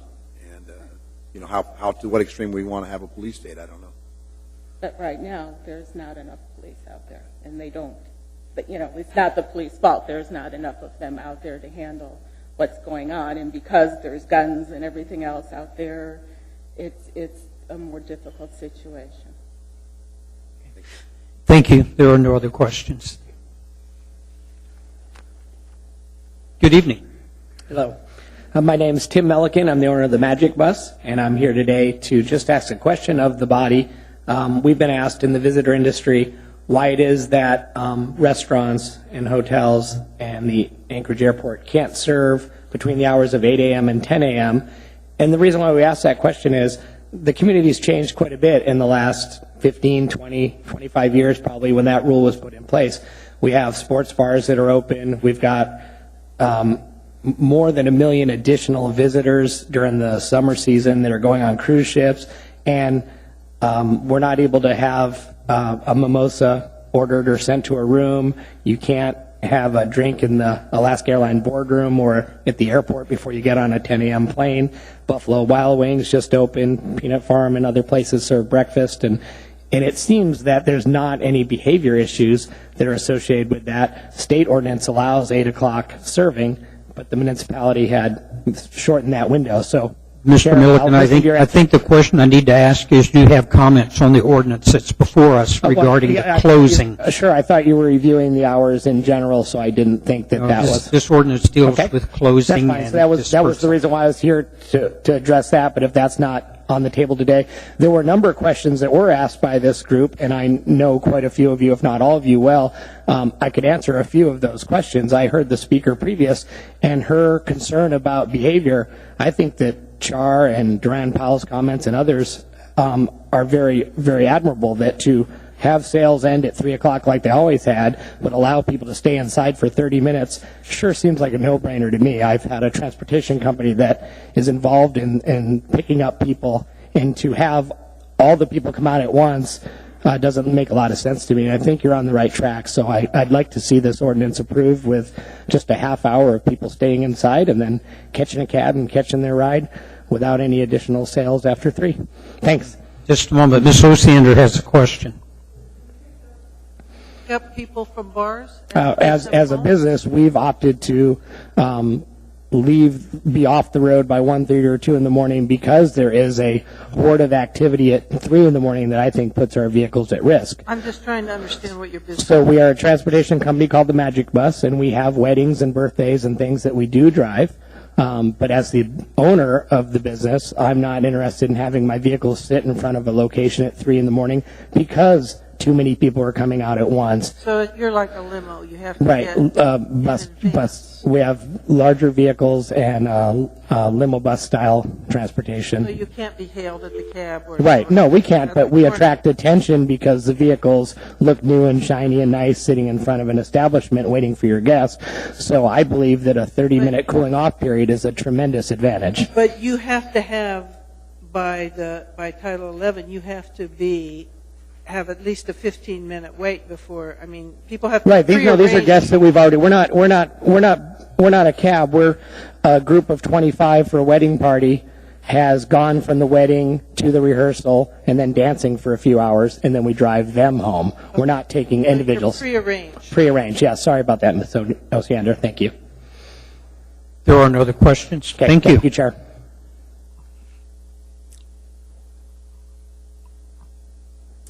Good evening. Good evening. My name is Glenn Brady. I'm the president of Silver Gulch Brewing. We're a new license holder.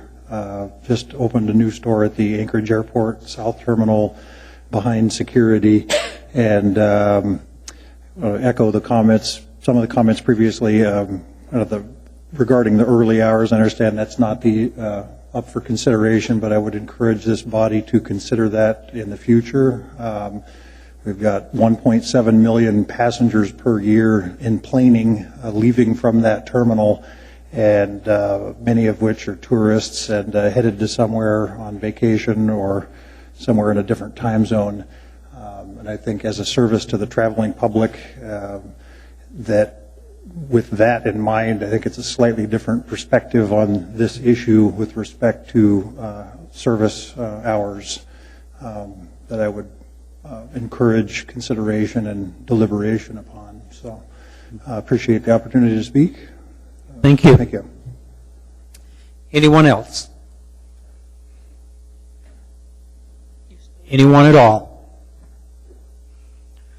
Seeing, hearing none, this item is before the body. What's the pleasure? Mr. Chairman, Ms. Gray Jackson? Thank you, Mr. Chairman. I move to postpone this action until the meeting of March 26th. Second. Why? Because I'm here on the phone, which I really don't like, but I have no choice. You know, consideration used to be given for National League of Cities meetings in the past, but not now. But with that, setting that aside, I want to be there and in person when I vote on this. Really important. Thank you, Mr. Chairman. Yes, she said March 26th. We've got a motion and a second, so we have a motion on the floor to postpone. Anyone want to speak to the motion? Mr. Chairman, everything's kind of breaking up for me. If you could just kind of repeat. The motion is on 14H. We're dealing with this as a combined item at the present, Mr. Trombley, so it would be on all of the items. Actually, no, Mr. Chairman, you can't do that. Postpone to the 26th. Am I correct? March 26th. March 26th. Okay. And my clerk has pointed out that it's only combined for testimony. So, Ms. Gray Jackson, what exactly was the motion that you made? I'm sorry? My question is, what is the motion you made? Is it on all of the items or just 14H? Thank you, Mr. Chairman. My motion is, and it's really difficult being on the phone, my motion is to postpone action on both of these items until the meeting of March 26th. Okay, thank you. Okay, I've got a number of people in the queue. I'm assuming these are all to speak on the motion. If they are, Mr. Trainee? No, I'm not going to speak on it. Okay. Mr. Starr? Well, right now I'm going to vote no on the extension request, only for the pure reason I'd like to do a little bit of work now on it. We've kind of got a quiet time in the process and quite a few amendments floating around, and people have been studying the topic. So I may entertain that motion later, but I'd honestly like the opportunity to let it progress for a little while here in debate and hear how amendments are brought forth and negotiated, or at least pare it down to what item we're talking about, if Mr. Flynn feels comfortable with his or 14H. So right now I'm a no vote on extending until March 26th. And that's just out of respect for those that are here and want to do some work. Thank you. Mr. Honeman? Well, it just illustrates, Mr. Trombley's got bad phone connection. It's just difficult from the, and I realize it's practical that we have made the accommodation for three. I don't think that's out of order, but I'm going with the will of the body. Ms. Osiander? Well, I agree with Mr. Starr. Plus, additionally, the 26th now is that labor ordinance. So I think it might be hard to get substantive work done that night beyond the labor ordinance. So I would urge us, we've got some time now. Let's work on this. Okay. I have no one else in the queue, so please vote on the motion to postpone until March the 26th. Mr. Birch? No. Ms. Gray Jackson? To postpone? Absolutely. Thank you, Mr. Chairman. Mr. Trombley? Yes. That motion fails 7-4. So the topic is on the table. Mr. Chairman? Yes, we need a... We'll get this started. Move to approve AO 2013-42, which is 14H. Okay, and seconded by Mr. Trombley. That topic is before us for discussion, beginning with Mr. Trainee. Thank you, Mr. Chairman.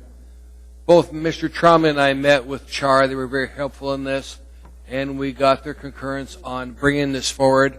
I think Mr. Flynn was right that we do have a problem downtown, but I don't want to deal with just one segment of the town or one bar size. I want to deal with this across the city. So people would have to opt into this program. And I think we've got a bunch of safeguards, and we've got a 2-year time period to see if this works.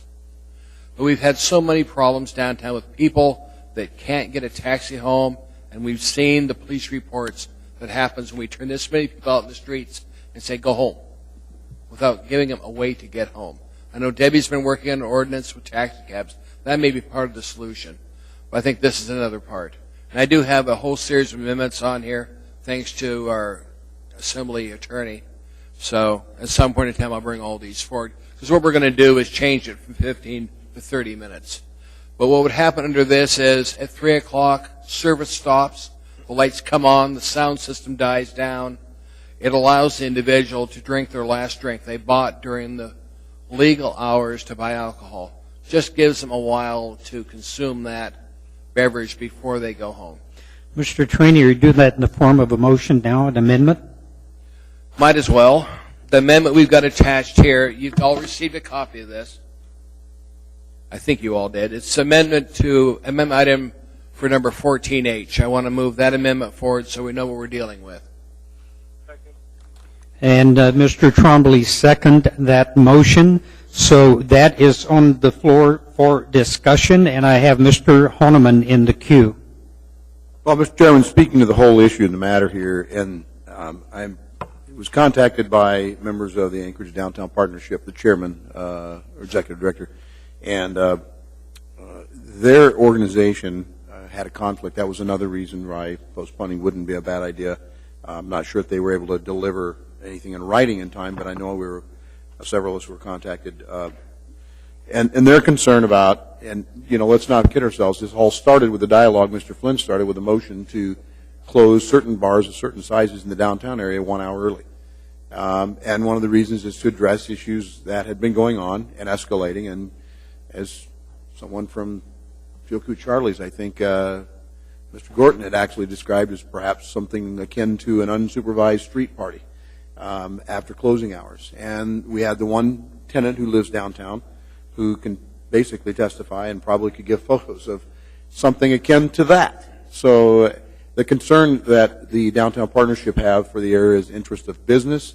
As you know, they have essentially assessed themselves a little extra to prevent and to clean up and to try to be a better and safer downtown for, for a lot of reasons. And so they're concerned. And I notwithstanding some of the discussions we hear, we're hearing people at the airport saying, what about, we hear the Magic Bus, what about, the laws on the book now that say they close at 3 o'clock and the last call should be prior to that, and at 3 o'clock sweep the drinks. The chief of police had asked and made that request at the Public Safety Committee a couple of months ago. The Downtown Partnership is making the same recommendation, that we not extend the hours of service, not 15 minutes, not 30 minutes, it's in the law, and let's try this thing, and I'm more than willing to try this thing as far as leaving the businesses open so that they can have a safe place for lack of a better term, safe harbor for the patrons. Give them coffee, give them popcorn, cook them some cookies, whatever they want to do, but allow them to stay in the business, to be in this place of safety for most of the time. So I support the 14H. However, I'm looking at some of Mr. Flynn's amendments, and I'm not sure if we get there, but I'm not in support of the 30 minutes, and I'm believe it or not, I believe I'm not even supportive of the 15. I think we need to stick to the rules, and so I may be making a motion here. I'm just going to contemplate how it works. Okay, thank you. Mr. Trainee, would you please clarify your motion? To clarify, my motion was to add the amendments on the sheet that you got tonight when you came here relative to the impact on 42. This just changes it and specifies it'll change from 15 minutes to 30 minutes, so it will allow people to consume by 3:30 a.m. You've got a whole sheet of amendments on here, and that's what I was bringing forward. You're moving the entire five-part amendment? Yes, all but once. Okay, thank you. All interconnected. Mr. Starr? I'm not... Second, Mr. Trombley will second it. Yeah, Mr. Trombley had seconded. I'm not supportive of this, and I think the idea was intriguing early on that we would allow a buffer, and those that spoke to it, some of the transportation folks, and I think even the bar operators. And I prefer the better bars that say, hey, it's 20 to 3, let's knock it off. We got things going on, or maybe they even start to bring those lights up so that, you know, there's the prime.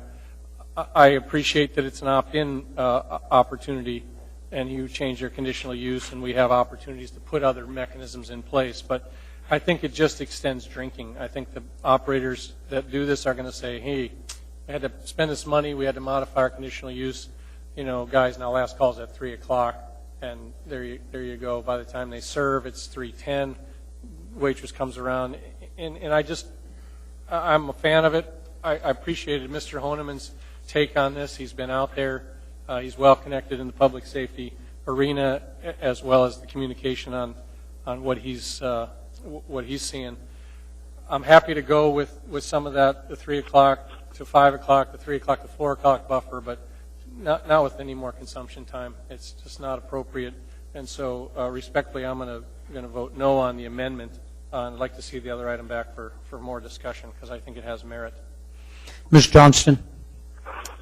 I actually don't have much more to say than what Mr. Starr said. I agree. I'm just concerned about having the extra 30 minutes and not encouraging last call to be at 2:30 or 2:45. It just seems to spread out the extension. So I too will be a no vote.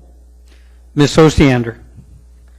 When Mr. Flynn first introduced this, I was taken aback, and my initial reaction was negative because I envision people leaving downtown and going everywhere else and just kind of passing the problem on. Well, since then, I've been listening, I've been talking to people, and I've been thinking about it. And I really don't get if the main problem we're trying to address is really bad behavior downtown, why we're going to respond to that by letting bars all over town stay open longer. I don't get the juxtaposition of that. I really don't. Not only have there been the problems with littering and trashing people's property, but sexual abuse problems in this town are already horrific. And I think we've all recognized the problem is downtown. Frankly, I'm not too keen to have the bars in Eagle River stay open another couple hours, and the rationale being there's a problem downtown. It doesn't compute. I'm definitely a no on the amendment. Actually, at this point, I could probably go with Mr. Flynn on his original because he is specific, it's targeted, it attempts to address a problem that we all recognize exists. It's got a sunset date. And though I think I wouldn't have been quite as tight with the hours as he was in his ordinance, it makes sense for me to do legislation that's connected to a specific problem and not to go all global. So I'm for sure a no on this amendment. Seeing no one else in the queue, we're going to vote on Mr. Trainey's amendment, his 5-part amendment. So please vote.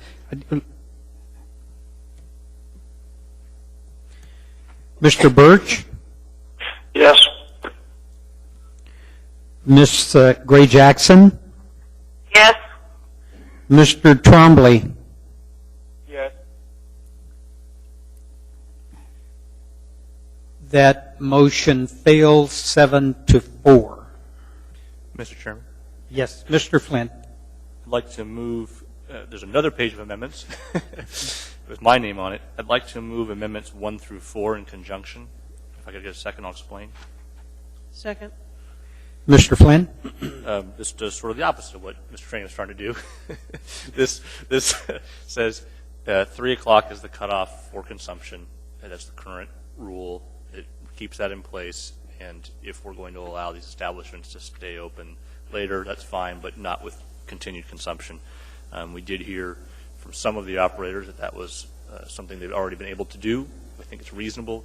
And just a gentle reminder here, as Ms. Osiander was alluding to earlier, what we're dealing with, and, or the impetus behind this is we've got a couple of operators who are perhaps pushing the limits and I think it's a little early to loosen the limits on them prior to seeing if this can work, if we're going to do this. So hence the amendment. Thank you, Mr. Chairman. Thank you. Mr. Horniman? Well, and I go back to, I'm willing, Mr. Starr, and I appreciate, the deference to the experience of working both in the police department and then still active as a volunteer in community patrolling. And we do sweep downtown on the weekends when we can.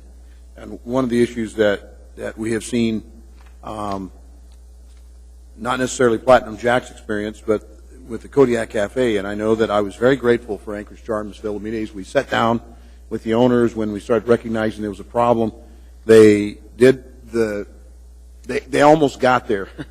And the experience that, I'm sorry, I can't remember your name, ma'am, but the lady that lives in the downtown area was right on, spot on. I mean, we have video from the police department that people were leaving or standing in line to get in and paying a cover charge at the Kodiak after closing time for the bars to get into a place that didn't serve alcohol, or at least purportedly didn't serve alcohol. But there were all sorts of stories of what went on inside. But worse yet, while they were waiting in line, we had people urinating on nearby businesses that were closed. But the next morning, of course, they were seeing vomit and urination. So it's not with a warm embrace that I'm looking at this. And Ms. Osander, you may be right. I mean, this is just extending 2 more hours that someone could be hanging out. But the truth and reality is, and I know Mr. Lanzon was here earlier giving, and so there's a question. When the bar closes, whatever hour they decide to close as a business, those people are going to go somewhere. They may not go home, but they're going to go somewhere. And that's the community issue that we're dealing with. And I appreciate Mr. Darwin Beaver's, definition of why explanation of why we've decided to shut off service of alcohol at a certain time. And I remember growing up in this community when bar break was at 5 o'clock, and you couldn't serve again, I think, until 8 or 7. You had to be closed for 3 or 4 hours to restack the empties, wash the floor, and wash the glasses. And I mean, it was more of a health thing than everything else. But it was becoming a problem. We were getting smacked into the noise. People couldn't sleep. I mean, there's a whole host of issues, as we've already talked about. So this isn't a real embracing thing that I do, but I'm willing to try something because we haven't been doing very good at what we do, and I think the definition of insanity is just continue doing what we've always done and then expect different results. So I'm willing to try 14H with not extending any hours for service. Thank you. Ms. Fresca? Thank you, Mr. Chairman. If I recall correctly, wasn't this issue referred to the Municipal Public Safety Commission? Yes. And if so, did they report back? They didn't report back. What happened was they didn't reach a quorum size, which happens occasionally. Uh-huh. And so they haven't had any further meetings? No, they haven't. Is it appropriate to ask them to provide an opportunity? Just as a sponsor of this, I wouldn't. Quite frankly, they're getting the same thing as happened last year. Ms. Fresca, I'm I'm going to have Mr. Horniman, who's the chair of the committee, respond to you. Well, the Public Safety Advisory Commission, Mr. Chairman, it was not my committee. However, I failed to mention Downtown Partnership. Mr. Schutte actually was in attendance of the PSAC, and they did bring this issue up. And again, there was no quorum, so they couldn't take an official resolution or action on the issue. However, they were concerned surprisingly about the first-time offense being so high in the penalty. They thought that could be reduced. That was the discussion. Another part of the discussion was that the police department even had indicated, and I won't speak for the police, I don't know who the representative was there, but that the police department would not necessarily target the bar ownership or the bartender if someone is secreting alcoholic beverage past the time that they're supposed to have swept the bar. That as a practical matter, that in the event that someone does walk in after 3 o'clock and before 5 o'clock, or if that's the hour of time in closing, that as long as they couldn't tie back the bar ownership or the bartender, then it would be the offender and not necessarily the bar. So the concern is that we didn't have an official resolution, or they didn't get an official resolution, but they they did raise the issues and had a discussion on it. Okay, well, thank you. Well, my concern is that this is a serious problem. After reading the story in the paper, I mean, frankly, I find it unacceptable, the kind of damage that is being done. And I think the problem, it's multi-pronged, and that this may be one step. As I call it, it's an activity, and we really don't know what the result's going to be. So I'm concerned that we're taking action to make it look like we're doing something, but in fact, we're still going to have the same problems. The property damages was being discussed, and it's really not going to make patrons downtown feel safer or folks get home safer. So I still have the concerns, and as a result, I probably will vote somehow on the amendment. I'm glad you're definite in your answer there. Ms. Johnston? This stuff's harder than it looks, isn't it, Cheryl? My question to the sponsors of 14H and to the amendment is, in each of these, in the conditional use permit, I don't see any requirement for continuing servicing of food. Had you discussed that when you originally drew up this bill? There was a requirement that they serve food if that's what they choose to do. But is that a requirement for their conditional use, or is it how they choose to do? It's how they choose to do it. They could sit there and eat popcorn if they want. But it's just their choice. Some want to serve food, some don't want to serve food. That's up to them.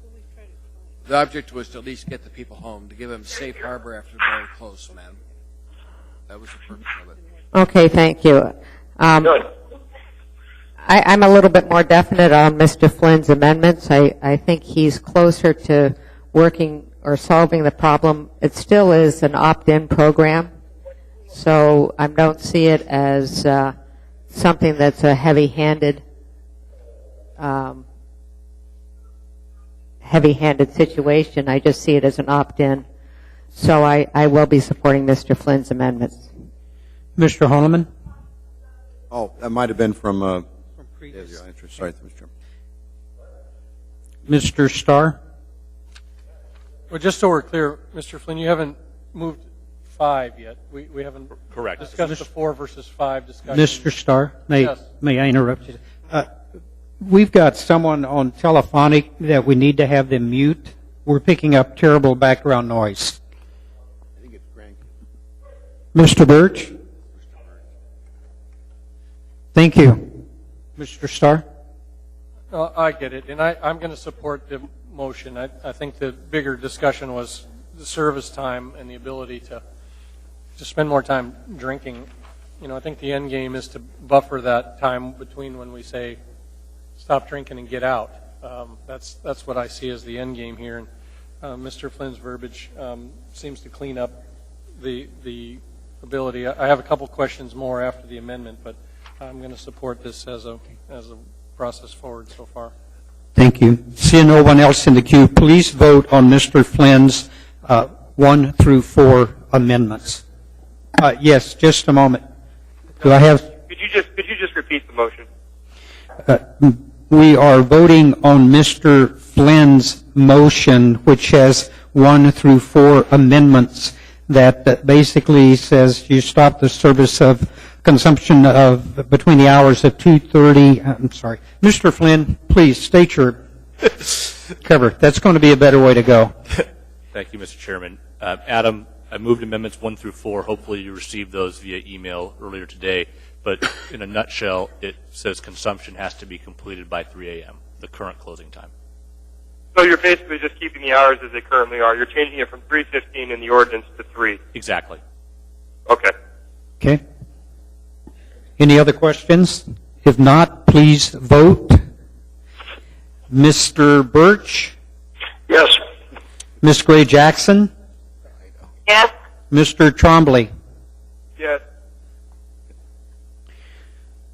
That motion passes 10-1. One more motion or two? One more motion. Actually, I'll have 2 more. Here's the first one. Okay, Mr. Flynn. I'd like to move amendment number 5. If I get a second, I'll quickly explain it. Second. The ordinance proposed by Mr. Traney and Mr. Trombley would allow establishments to stay open until 4 o'clock, again, with no service or consumption, or till 5 o'clock, rather. I'd rather start with a slightly smaller step, and so this amendment would say 4 o'clock. So they get 1 hour between the conclusion of service and consumption until they actually have to have people out of the establishment. That's all, Mr. Chairman. Thank you, Mr. Flynn. Mr. Starr? Mr. Trainee, would you be able to explain what the 5 o'clock rationale is? Because this way we can maybe be a little bit more productive in comparing the two times. What do you The see rationale was because we were going to extend service to 3:30. What do you see happening between 3 and 5 now, in versus 3 and 4, for example? 3 and 4, between 3 and 4 makes no difference than between 3 and 5, with not having alcohol served to 3:30. I mean, stops being served at 3 o'clock, we're consuming at 3:30. It makes no difference. Let's just close it at 4 o'clock and be done with it. I appreciate that. Have you had any input that folks that would go this route would actually try to crank up a food opportunity to? I talked to some that would try and crank up food service, like Platinum Jack's that still has a restaurant. They may decide to do that. But let's see where this thing goes. It's a 2-year test project. I get that. It's just to be challenging to put out any sort of menu service, in 1 hour where you may see folks that are 2, and that question. And then, Mr. Honeman, I don't roam the streets at 3:30 or 4 usually. I surely don't inebriate it. But are there folks that are dashing to restaurants and getting over that Denny's and that? So believe it or not, the Village Inn in Midtown actually shut its doors during Friday and Saturday nights from basically bar break till 6 a.m. because of that, and people kind of moseying their way through. There have been several establishments. My understanding was that the state statutes say 5 a.m. statewide, and the 5 a.m. just mirrored that. It's just simply taking the no alcohol from 3 to 5. Well, we would hope everybody would take a cab, but they don't. So what do you comment on the 3 versus the 4, 5 thing? I think we've got a sunset period built in. I understand the being a bit conservative on the numbers, trying to be very cautious about it. I don't know that it makes a dime's difference, 3, 4, or 5. I think the industry, and I suppose we could just, at least by hand or nod, I think they were asking for 5 o'clock for those that might want to opt in and stay open till 5 to make sure people are both safe, and perhaps they want to experiment with sodas and coffee and maybe a breakfast bar or something like that. I don't know. What do you know that happens you're not the resident expert, but you've seen it in the streets. What happens in the summertime versus the wintertime? Is there a reason, not just so much for downtown as there is for other places? I can tell you that at the police department, I don't want to speak for the chief, but he could probably, as much experience as I had, we had, when I worked mid-shift in swings, we used to go down around bar break, and it was both, number one, out of safety and security, and number two, it was like, can you believe that? It was almost a show and an entertainment. The question is summer and winter, though, I guess. It's the same. There's just more people, and it just, they let out, and of course now they're walking more than they are driving, but you still have the same problems. It'd be a long explanation, and I'm sorry not to be too verbose, but in essence, to allow a place for someone to sit and perhaps sober a bit is not a bad idea. The concept is sound. The problem being is that if there's an after-hours joint where they can get alcohol, or if they've got alcohol in their cabinet at home, they're going to try to get there if they're really that eat up with that much consumption issues. And so how do they get there? That's the problem. Is there a big difference between 4 and 5 in your mind? Not really. Okay, thanks. Mr. Horniman, you were in the queue? I think that was it. Okay. Seeing no one else in the queue, we are going to vote on Mr. Flynn's amendment number 5. Please vote. Mr. Birch? Yes. Ms. Gray Jackson? Yes. Mr. Trombley? Yes. That motion passes 9-2. Any other amendments? Discussion? Mr. Chairman? Yes, Mr. Flynn. I'd move to substitute item 13A for item 14H. Second. Oh. I don't know why Adam's in here. The mover probably isn't one of you, but Mr. Flynn? Yeah, Mr. Chairman, we've been getting along so well, it's time to really get things interesting around here. The impetus behind my original proposal, as Ms. Osiander alluded to, was we've got a couple Moment of... of privilege. Yes. Patrick, I guess I'm not sure. Did you just say you're taking 42 off the table now and you put yours back in? If the body votes that way, then yes, mine will replace 42. So right now you're explaining the rationale for taking H off the table, Mr. Trombley Trainee, putting Mr. Flynn's back in. Yep. Okay. Thank you. No I'm keeping problem. up. Mr. Flynn? So the impetus for this was we've got a couple of operators in the downtown area whose business model leads to overconsumption in the last part of their service period, and then everyone gets shoved out in the street, and we have what did Mr. Honeman call it? An unsupervised street party or frat party or something. And as we deliberated and worked through this, the industry reasonably said, we'd rather you don't restrict our hours, we'd rather go the other direction and give us a little more time to serve. And of course, when we started exploring that, other folks, representatives of the industry, not necessarily downtown, said, well, if you're going to give them extra hours, we want extra hours too. And that was Mr. Gordon's comment at our work session.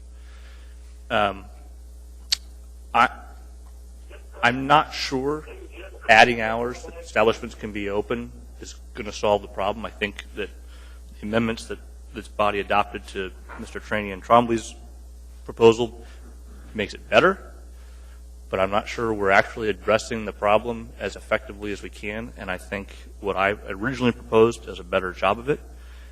It's not perfect. It has a tighter sunset date, less than a year from now. So we could revisit this pretty quickly if it's not working or if it's patently unfair. But I just know that we have a serious problem in the downtown area. We need to take steps to address it. I don't think any one thing we do is going to be a panacea, Ms. Frasca. It's a multi-pronged approach. This is just step one. And with that, I'll listen to the wisdom of the body. Thank you, Mr. Chairman. Ms. Ostrander?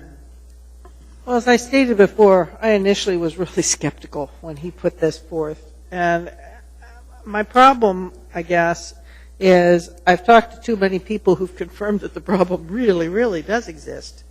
I've attended the mayor's kitchen cabinet group on social needs and homelessness, and the conversation even there got really centered on the downtown problem, spice compounding, I guess, the alcohol difficulty, people going out and taking spice and coming back, and this interaction is just not safe for people. As you probably saw during the break, I passed down an amendment that would limit this to downtown because, frankly, I have not heard one person in my district ask for longer bar hours. And I think most people would not want that to occur. So I think give this a try. I absolutely agree. We've got to keep looking at this problem and find a solution. I was really appalled to hear about the problems the Catholic Church is having down there. This poor lady with her house, the story in the paper, and frankly, just in itself, the rape problems and the sexual assault downtown, that's unacceptable. This wouldn't be appealing to me, but I'm searching for a solution. And I don't necessarily want the solution to apply to everybody in Anchorage when the problem doesn't exist everywhere in Anchorage. So I say let's give it a try. It's only got a short sunset date on it. So if it doesn't work, it's not going to be horrific. And we need to keep searching for a solution. So I'm going to be in favor of this. Mr. Trainee? Well, obviously I'll be opposed to it because I think 14H will help solve the problem. No offense, Mr. Flynn. I think 14H, as you modified, you've done some work on this, will work. My concern when we look at 13 deals with the capacity of 125. So what's the magic number? Because if I have a bar across the street from you and I have 101, I can stay open. But if you're across the street from me and you've got 125, you've got to shut down hourly. Makes no sense to me. We heard Chilkoot Charlie's when they came out here and said there was a real problem with this ordinance because what will happen is people will go from downtown en masse to them. And they don't want them. It's a problem. I think we do need to do this citywide. There's other ordinances we've tried to pass over the years where we just make it apply to downtown. We have citywide issues. We need to do this citywide. So I'm a no vote on it. But thank you, Pat. Mr. Horniman? All right, I've got a bit of a conundrum here because if I remember, my memory serves me, the Downtown Safety Hour was presented by Anchorage Char and board members of the Anchorage Downtown Partnership, I believe, was many years ago, and it was something that was pretty close, inching towards perhaps an experiment then. And if I'm not mistaken, some of the same issues we were dealing with tonight about when to sweep the drinks and things like that were a big sticky wicket, if for lack of better terms. As much as I recognize, and again, Ms. Osiander, I think you're getting closer here for me too. I look at from the industry's perspective of the fairness. If you can't serve alcohol after 3 o'clock, who really wants to stay open? I think Mr. Gorton said he really didn't have much interest in it. But he's also cognizant that it might be more of a protection area, a zone that he can allow people to stay in the business legally until they do get a ride or catch a cab. So I think from the perspective of safety hour, safety zone, that safety hour, if you will, I don't think it's a bad thing to have for proprietors to say, you can't, you just shove them out the door and then they're prey, they're sheep amongst the wolf to prey upon, to be preyed upon. So I really believe that it's something that we have a sunset on. We can look and see if that is going to make a difference. And perhaps we can work with the social service agencies to see if we can track it, or the police department. I don't know the answer to that, but it's certainly worth looking at. So saying that, I certainly think that the downtown problem has my highest concentration of after evening hour events and programs. I mean, restaurants with bars, standalone bars. There's a lot of them down there, there's no doubt. And not as many as there were in the days, in the 70s, if you recall. But still a pretty high concentration. So I think the safety hour, since we got it to 4 o'clock citywide, isn't a bad idea to try for 2 years. But I can't support 13A, Patrick. I'm sorry. Mr. Starr? Well, I'm not going to either, and I think I like Mr. Trainey's approach, perhaps for a different reason. And I'm not sure this would happen, but the folks that have had a few drinks become a little more bolder and more creative, and I think the last thing we want to do is sort of mix up the choices at 2:30, 2 o'clock, 3 o'clock in the morning. Let's just hurry up and go over there because they're open until 3, or they're going to shut down at 2. And so you get that sort of this. My vision is you get a whole bunch of folks that sort of either hit the road or try to become mobile. And I know Miss Osiander's not out at the bowling alley at the Homestead at 3 o'clock in the morning, but there are folks that are. And I think that as a businessman's perspective, if that guy that owns that bowling alley wants to shut down, crank up the lights, and have some fun for a couple hours and can make a few bucks doing it, I'm willing to do it citywide. And it may be a risk that we have to rethink if we've stepped in it. But I think industry gets to choose, gets to select, and I'm much more comfortable with where H is going than I am with just the downtown focus, perhaps, that we wouldn't get it right, and we would see an influx or an outflux of folks inebriated or driving or moving locations all in a flutter because they felt that there was some benefit in doing so. So, Patrick, no, but thanks for the energy on the topic, and I'd be happy to move back to 14H. Ms. Johnston? I have a question to the sponsor. How many bars in the downtown area would this affect? Sylvia, dozen about 18. Okay, about 18. Yeah. That have the capacity of 125? Yeah, and I can speak to that number if you'd like. And the follow-up question: how many bars downtown would this have no effect on? About a half dozen, I think. And they would be smaller. Correct. And please speak to that, yes. Yeah. And I'll tell you, there's nothing magic per se about the number 125. it was more the business model that I was trying to address here. The establishments that tend to serve up to the last possible moment tend to be more nightclub oriented, more action oriented. So, for example, at 125, you're including Humpies. They're basically closed by the time you get to the time limits in here. And I would remind everyone, this is not an early closure. It maintains the same hours of operation. It simply restricts service of alcohol to an hour before closure. And of course, there's no restriction on finishing that drink before the existing closure times. So that was the effort. Maybe the number would be better at 200, but it was an effort to try and carve out a business model as opposed to a specific size business, but you can't do that constitutionally, so you have to come up with a more definitive definition. Do I still have the floor? Yes, ma'am.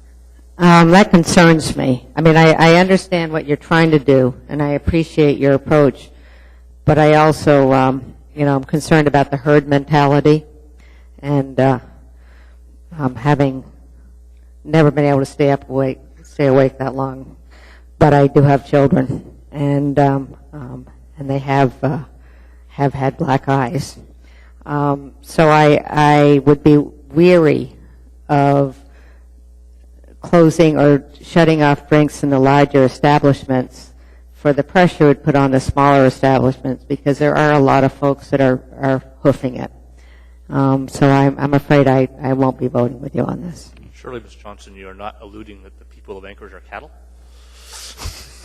I say probably sometimes at 2:30 in the morning, yes.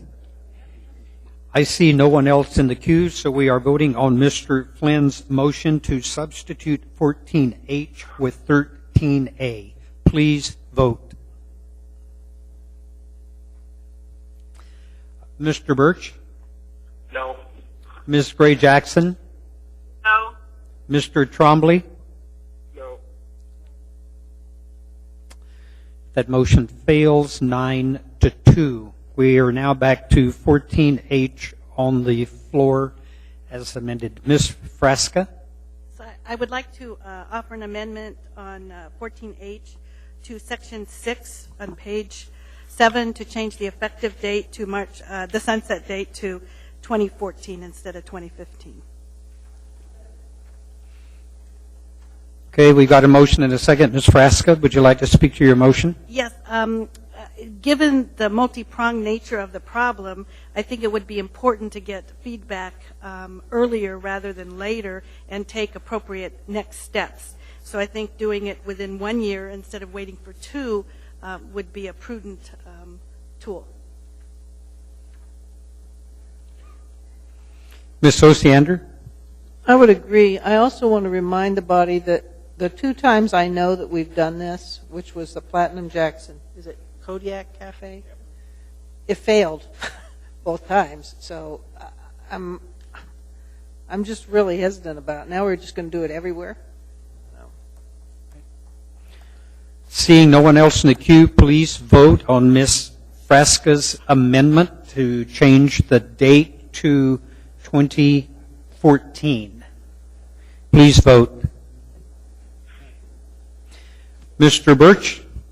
Yes. Ms. Gray Jackson? Yes. Mr. Trombley? Yes. That motion carries unanimously. We now have Mr. Flynn. Thank you, Mr. Chairman. Just some final comments. Sort of a bit of a hornet's nest here on this one, so I apologize to my colleagues for that, and I'm not sure if we have the right answer with this version, even with the amendment you were gracious enough to adopt. I think it's worth a try. I know I've probably cost myself a few supporters out there in taking this issue on, but I do think it's noteworthy that we're making the effort to address what we know the problem is, and I do appreciate my colleagues' assistance in working through it, even if we didn't necessarily agree on all the details of the final solution. So thank you. Thank you, Mr. Flynn. Mr. Honeman? Mr. Chairman, as you know, and I know you attended some of the meetings as well, the Public Safety Committee has taken this matter with both versions very literally and seriously and had offered many, at least a couple of meetings with those in the industry and those from the neighborhoods, and allowed folks to come and testify at the Public Safety Committee. I think I gave or at least I attempted to give a kind of an encapsulation and summary. But as Ms. Osiander said, and Ms. Rask has identified, this isn't necessarily going to be the answer, and I don't know if there is one. If there were, I think we'd have had it by now. But it doesn't hurt to try something outside the box, be a little creative, and it's now got a sunset of a year, so we'll know if it works. If it doesn't, it goes away. So I'd urge some amendment. Mr. Trainee? Mr. Patrick, this disappeared. Thank you very much, Patrick, for getting us on this road. This may not be perfect, but I think it's an attempt to try and address this issue, sir. Thanks for getting us here. I'll be supporting this. Ms. Osiander? I do also want to say thank you to folks, but I'm not going to be supporting it just because I really don't get why expanding the hours in Eagle River is going to do anything for my constituents. Mr. Starr? Well, just one more piece of business. Ms. Tucker, the action on, it's our page 451 or page 5 of 7 on the administrative recommendation and then the change in the conditional use coming to the assembly. Does that give us flexibility to overrule the administrative suggestions or the administrative review?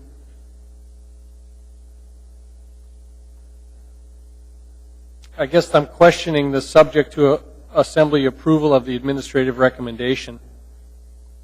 Through the chair, yes, Mr. Starr. If I understand your question, the ultimate approval is with the assembly. So if there's an administrative recommendation and the assembly is uncomfortable with that, then the assembly can overrule and deny the application. Can we add specific recommendations or actually requirements on the conditional use at the time of administrative approval, or excuse me, assembly approval? Can we add to it? Can we strengthen it? An operating idea or somebody makes an amendment to the conditional use permit. Do we have that flexibility here? Through the chair, Mr. Starr, I believe that you do.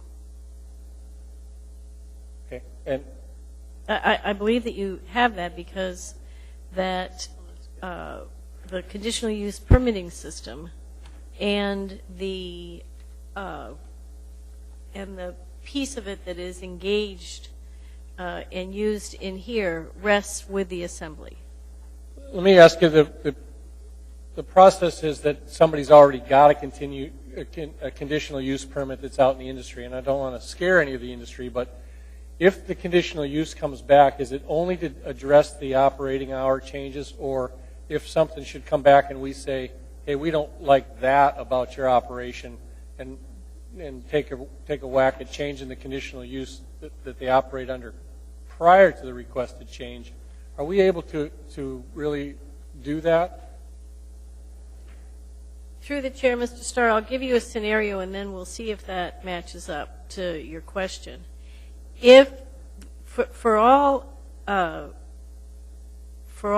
operators, there will be an existing conditional use because that's required already. So they can't be operating without a conditional use for alcohol. Do you follow me? I'm trying, okay. Although I'm having trouble hearing you. So go ahead. So all of the applicants, the voluntary applicants under this ordinance, would have a pre-existing conditional use. Right. And if they make this application and it comes before the when it comes before the assembly, it would be something similar to some other processes, I guess, that are here, which is the leverage that the assembly would have would be to say, we are not comfortable granting this additional time in your case because of XYZ, so we need you to fix XYZ in some manner before we're going to allow this in your case. And it has to be, reasonable and not arbitrary and fair. So that's one scenario. Now let's say that you had a situation where an operator had a problem, and I can't envision an example, but had a problem that was unrelated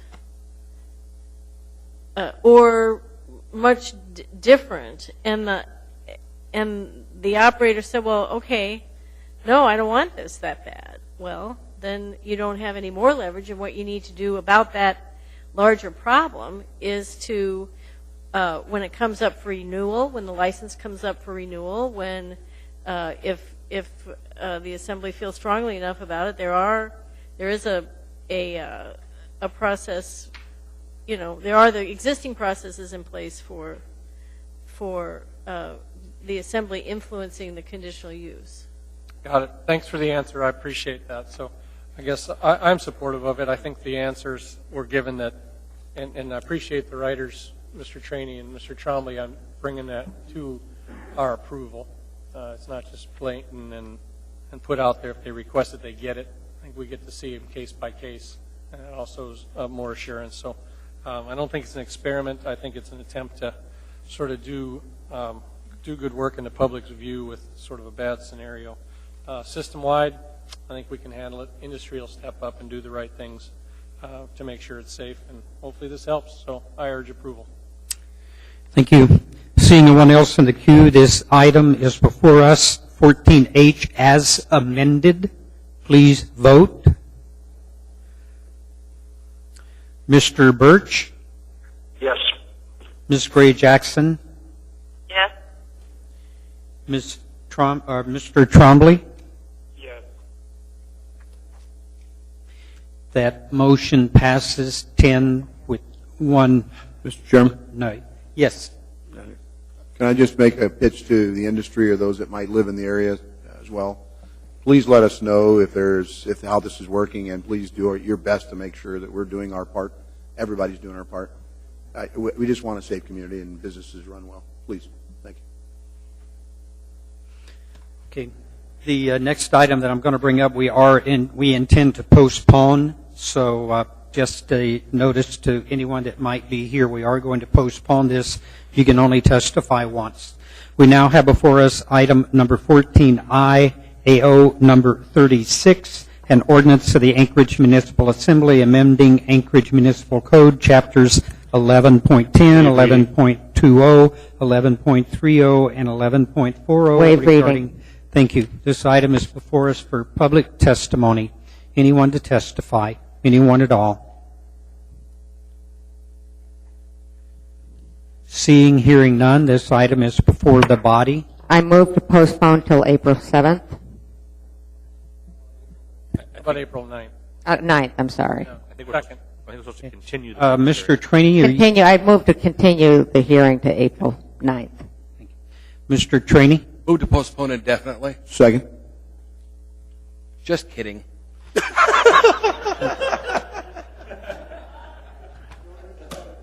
That's Yeah. my friend down there. Yeah, you do. You're going to pay for that Oh, one, Mr. Mr. Trainey, I Trainey. will so miss you. Any objection to postponing? Any objection to postponing? Hearing none, this item is postponed to April 9th. And that concludes our agenda. No special orders, no unfinished business. Audience participation. Anyone to testify? Hi, I'd like Good to evening. participate with audience. First, I have a handout I'd like to give to the Assembly members. My name is Michael Dunsmore.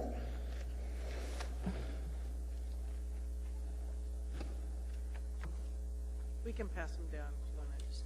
Yep.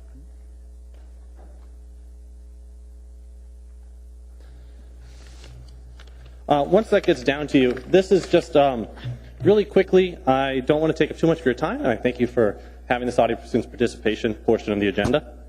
I noticed one particular thing about the proposed 2013 37S version that I thought was particularly troubling, and I wanted to make sure it got brought to your attention. And I know you're going to be having discussion on this at the next Assembly meeting. So, in particular, I was with the so-called baseball arbitration. It seems to be an inherently flawed system, considering that there is also mayoral veto that's being explicitly codified. And I remember at the work session, the administration was clear that they believe that that is his right. And also then, once it reaches impasse, that there is no, it goes immediately to the administration's or the management's last best offer with no right to strike to, let's say, motivate impasse not to happen. So I believe what this creates is a fairly unbalanced system where instead of having an equal opportunity, once you reach arbitration, if you notice the little spreadsheet, 5 of the 6 times the administration actually gets what they want. And if you even consider overriding their veto, it really only bumps it up to 4 out of the 6 times. So it still isn't a 50-50 shot between the negotiating bodies. And this is inherent because there's no motivation for the administration to not want to reach impasse. Because there's just no fault. They reach impasse, they get their offer, there's no strike threat. And if I'm misinterpreting that, I'd love to hear that, but I wanted to make sure that that was brought to the attention. And I've been to all the work sessions, and I know that through the chair, Assemblywoman Osiander had talked about this at the last work session, and I was, this is what brought it to my attention, so I wanted to make sure I'm not misunderstanding. Thank you. Ms. Osiander? Yeah, you did have a misunderstanding because it takes 8 votes to pass, and 8 votes can kill an override. But that is not, that's a second vote, a second motion still. It's not an automatically he doesn't get to veto it. You then get to do another vote to override the veto. Okay, so you assume that he could change somebody's mind. Correct. And even assuming that would only still change the spreadsheet to only 2 possible outcomes in which the bargaining unit would win. Thank you, Mr. Starr. Out of the 6 possible options, which is still, 2/3, 66%. So I think that's an extremely unfair situation when it reaches arbitration that I think should be addressed so that we actually have a fair arbitration system. Thank you. There are no other questions. I've got one, Mr. Chairman. Yeah. Where'd you get the data from, sir? This is just from reading the S version. There's no particular calculation other than looking at what the municipal procedure would be after arbitration. There's 2 outcomes from arbitration. If you take one of the other 2 hold offers, then there's 2 options for the voting assembly to approve it. They either approve it or they don't approve it. And then there comes, if you approved it, then the mayor also has an option to veto. I don't see any other options. That was just purely the only analysis. Thank you for bringing it forward to us. You're welcome. Thank you. Thank you. Yes, sir. Yeah, I wanted to say something. My name is Vincent Castagna, and I wanted to say something. I can't find where earlier the guy was talking about the mentally ill, about housing and stuff, about. Yeah, that was he asked for a public appearance. It wasn't on the agenda. Oh, okay. Well, I just wanted to say something. Can I voice something? Is that okay? You can do it as your 3 minutes with. Okay. Yeah. Cool. Well, if you're gonna put the mentally ill someplace, as far as housing, it's going to be a debate, like everything else. Why not make the what do you call it, the Northern Lights Motel? Make that. I heard that there's it's not the fire code. They can get that fixed, and they can put mentally ill people there. It's close to shopping. Well, Walmart, Fred Meyer's.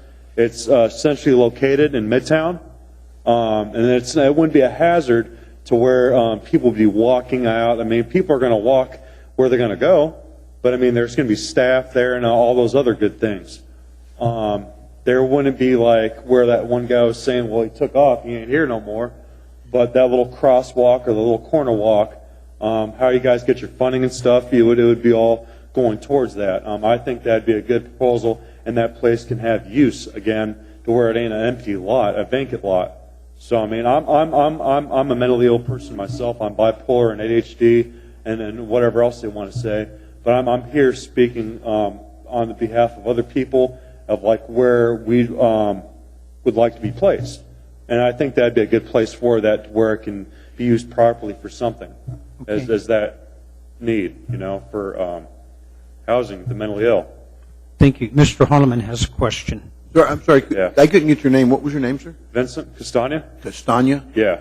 Are you currently, what part of town you currently live in? I'm staying in Fairview, and I've seen, I go out for drinks and stuff in Midtown. I've been here since '99. Okay. So I've seen my fair share. I've seen that motel when it was actually running when I first got here, and it's been kaput, and now one person wants to bring up an area. We have very little, psychiatric places, Providence, very little much. I'm from California, and where there's other institutions where they can properly help people. Sure. They're more police and all that other stuff. Well, I see that place, the Northern Lights Motel, it can be properly used for that. Where you want to get that fixed or put the proper funds to fix that place to where it can be functional again. And I think, just my voice, I hope that can change that. And it probably houses a lot of people that are maybe mentally ill. Thank you, Vincent. I appreciate it. Okay. Thank you. There are no other questions. Okay, thanks. Thank you. Good evening, ladies and gentlemen. My name is Tom McGrath. Tonight we changed the whole alcohol system because of a few problem areas. How often have we talked about this issue over the years? Remember the 70s when everything was kind of wild? We ended up buying a lot of downtown bars where the Fifth Avenue parking garage and the downtown fire station is now, rather than dealing with the bad operators. It takes years, and I'm not just talking about a few years, but lots of years to get you guys to deal with conditional use issues on a specific license. I remind the West Anchorage Assembly members of the In-N-Out Liquors, which we've had problems with for probably 10, 15 years, and we can't get a public hearing in front of the Anchorage Assembly. We need to deal with the problems we have rather than saying, well, we have a problem with In-N-Out Liquor, so let's change the way we do it with everybody in the whole state of Alaska. One issue that's been brought up in the papers is that the alcohol industry pays a lot of taxes. So I looked it up. They pay about $39 million a year in taxes.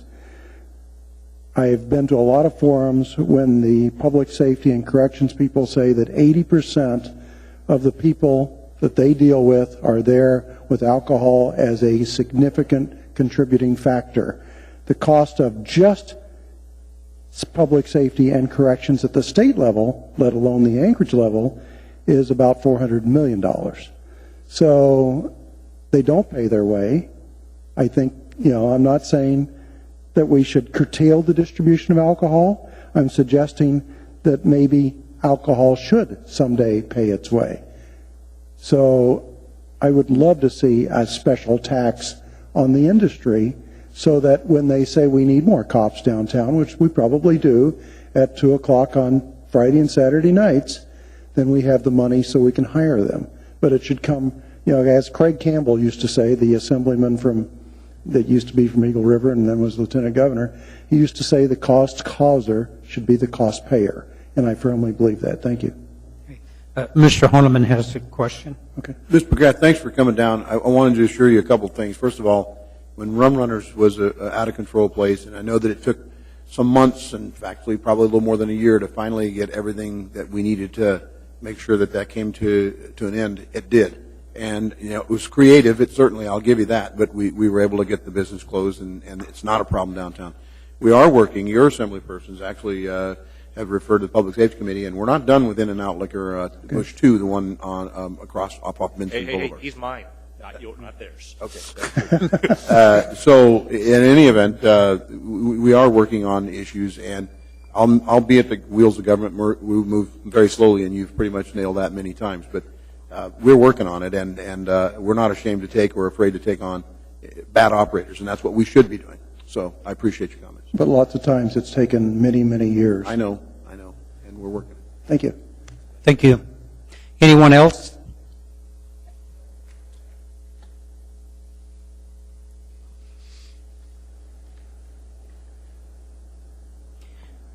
We are going to have an action item following public testimony that we need to take care of real quick. Yes, sir. My name is still Darrell Lanzon. First, I would like to say, Mr. Hall, I do not appreciate you treating me like a Muslim in an airport at the last meeting. I went over by 16 seconds, and I was surrounded by police officers and security. Mind you, I was here last night, standing in the back of this room, and you were allowing people to continually go over. I watched, going like this, I don't know if anybody saw me, for a minute, and then again was surrounded by police officers because I was being disruptive. I was reading a statement. I wasn't ad-libbing. I had one paragraph left. I finished my statement, but again, I was surrounded, and it's really just kind of disheartening that you treat somebody that cares, that comes here consistently, that doesn't just come here when their pocketbook is affected like the union drones did, that comes here because they care about issues like I spoke about earlier tonight. I do not appreciate being treated that way, nor do I appreciate Mr. Tranny mocking me and the fluoride, water fluoridation issue like he did 2 weeks ago. So now I'd like to address that issue. On November 14th, we had a Public Safety Committee meeting. At that Public Safety Committee meeting, I presented information that I have sent to all of you. That information was a Harvard study. That information was published on the National Institute of Health website. It's a .gov website. The government is saying that water fluoridation lowers IQ. It's pretty definitive. It has not been refuted, and none of you, I don't think, are going to be able to refute that. It is the most current information. This information was publicly released in July of 2012. The opposition, whom I choose to call the fluoride Nazis, have not presented any new information after 2010. In fact, the majority of their information, including the man that works for the CDC, comes from 2008. That information uses calcium fluoride, which I will say is a naturally occurring mineral. The problem is that is not what is being used in the public water supply. And if anybody wants to refute that, I openly invite you to tell me what exactly hexafluorosilicic acid is. It is a byproduct of aluminum smelting, the nuclear industry, and it is being put into our water supply. It is unacceptable to me. And at this point, we had this Public Safety Committee meeting that was not given due process. So I am going to publicly request another Public Safety Committee meeting or a meeting by you people on water fluoridation that follows proper procedure. And what proper procedure is to announce it to the public. That meeting was not, on November 14th, was not announced to the public, so therefore the public was not aware of it. I was aware of it because I pay attention. I was not informed via email. I was not informed via public announcement. I was informed, again, because I pay attention to this issue, and other issues, mind you. Okay? It has not been announced to the public, therefore, we need to have a Public Safety Committee meeting regarding water fluoridation that is announced to the public, unless, of course, you guys are ready to move with an ordinance or a resolution that I will gladly provide all written for you. All you have to do is submit it. Thank you. Mr. Lanzon? Mm-hmm. Chairman.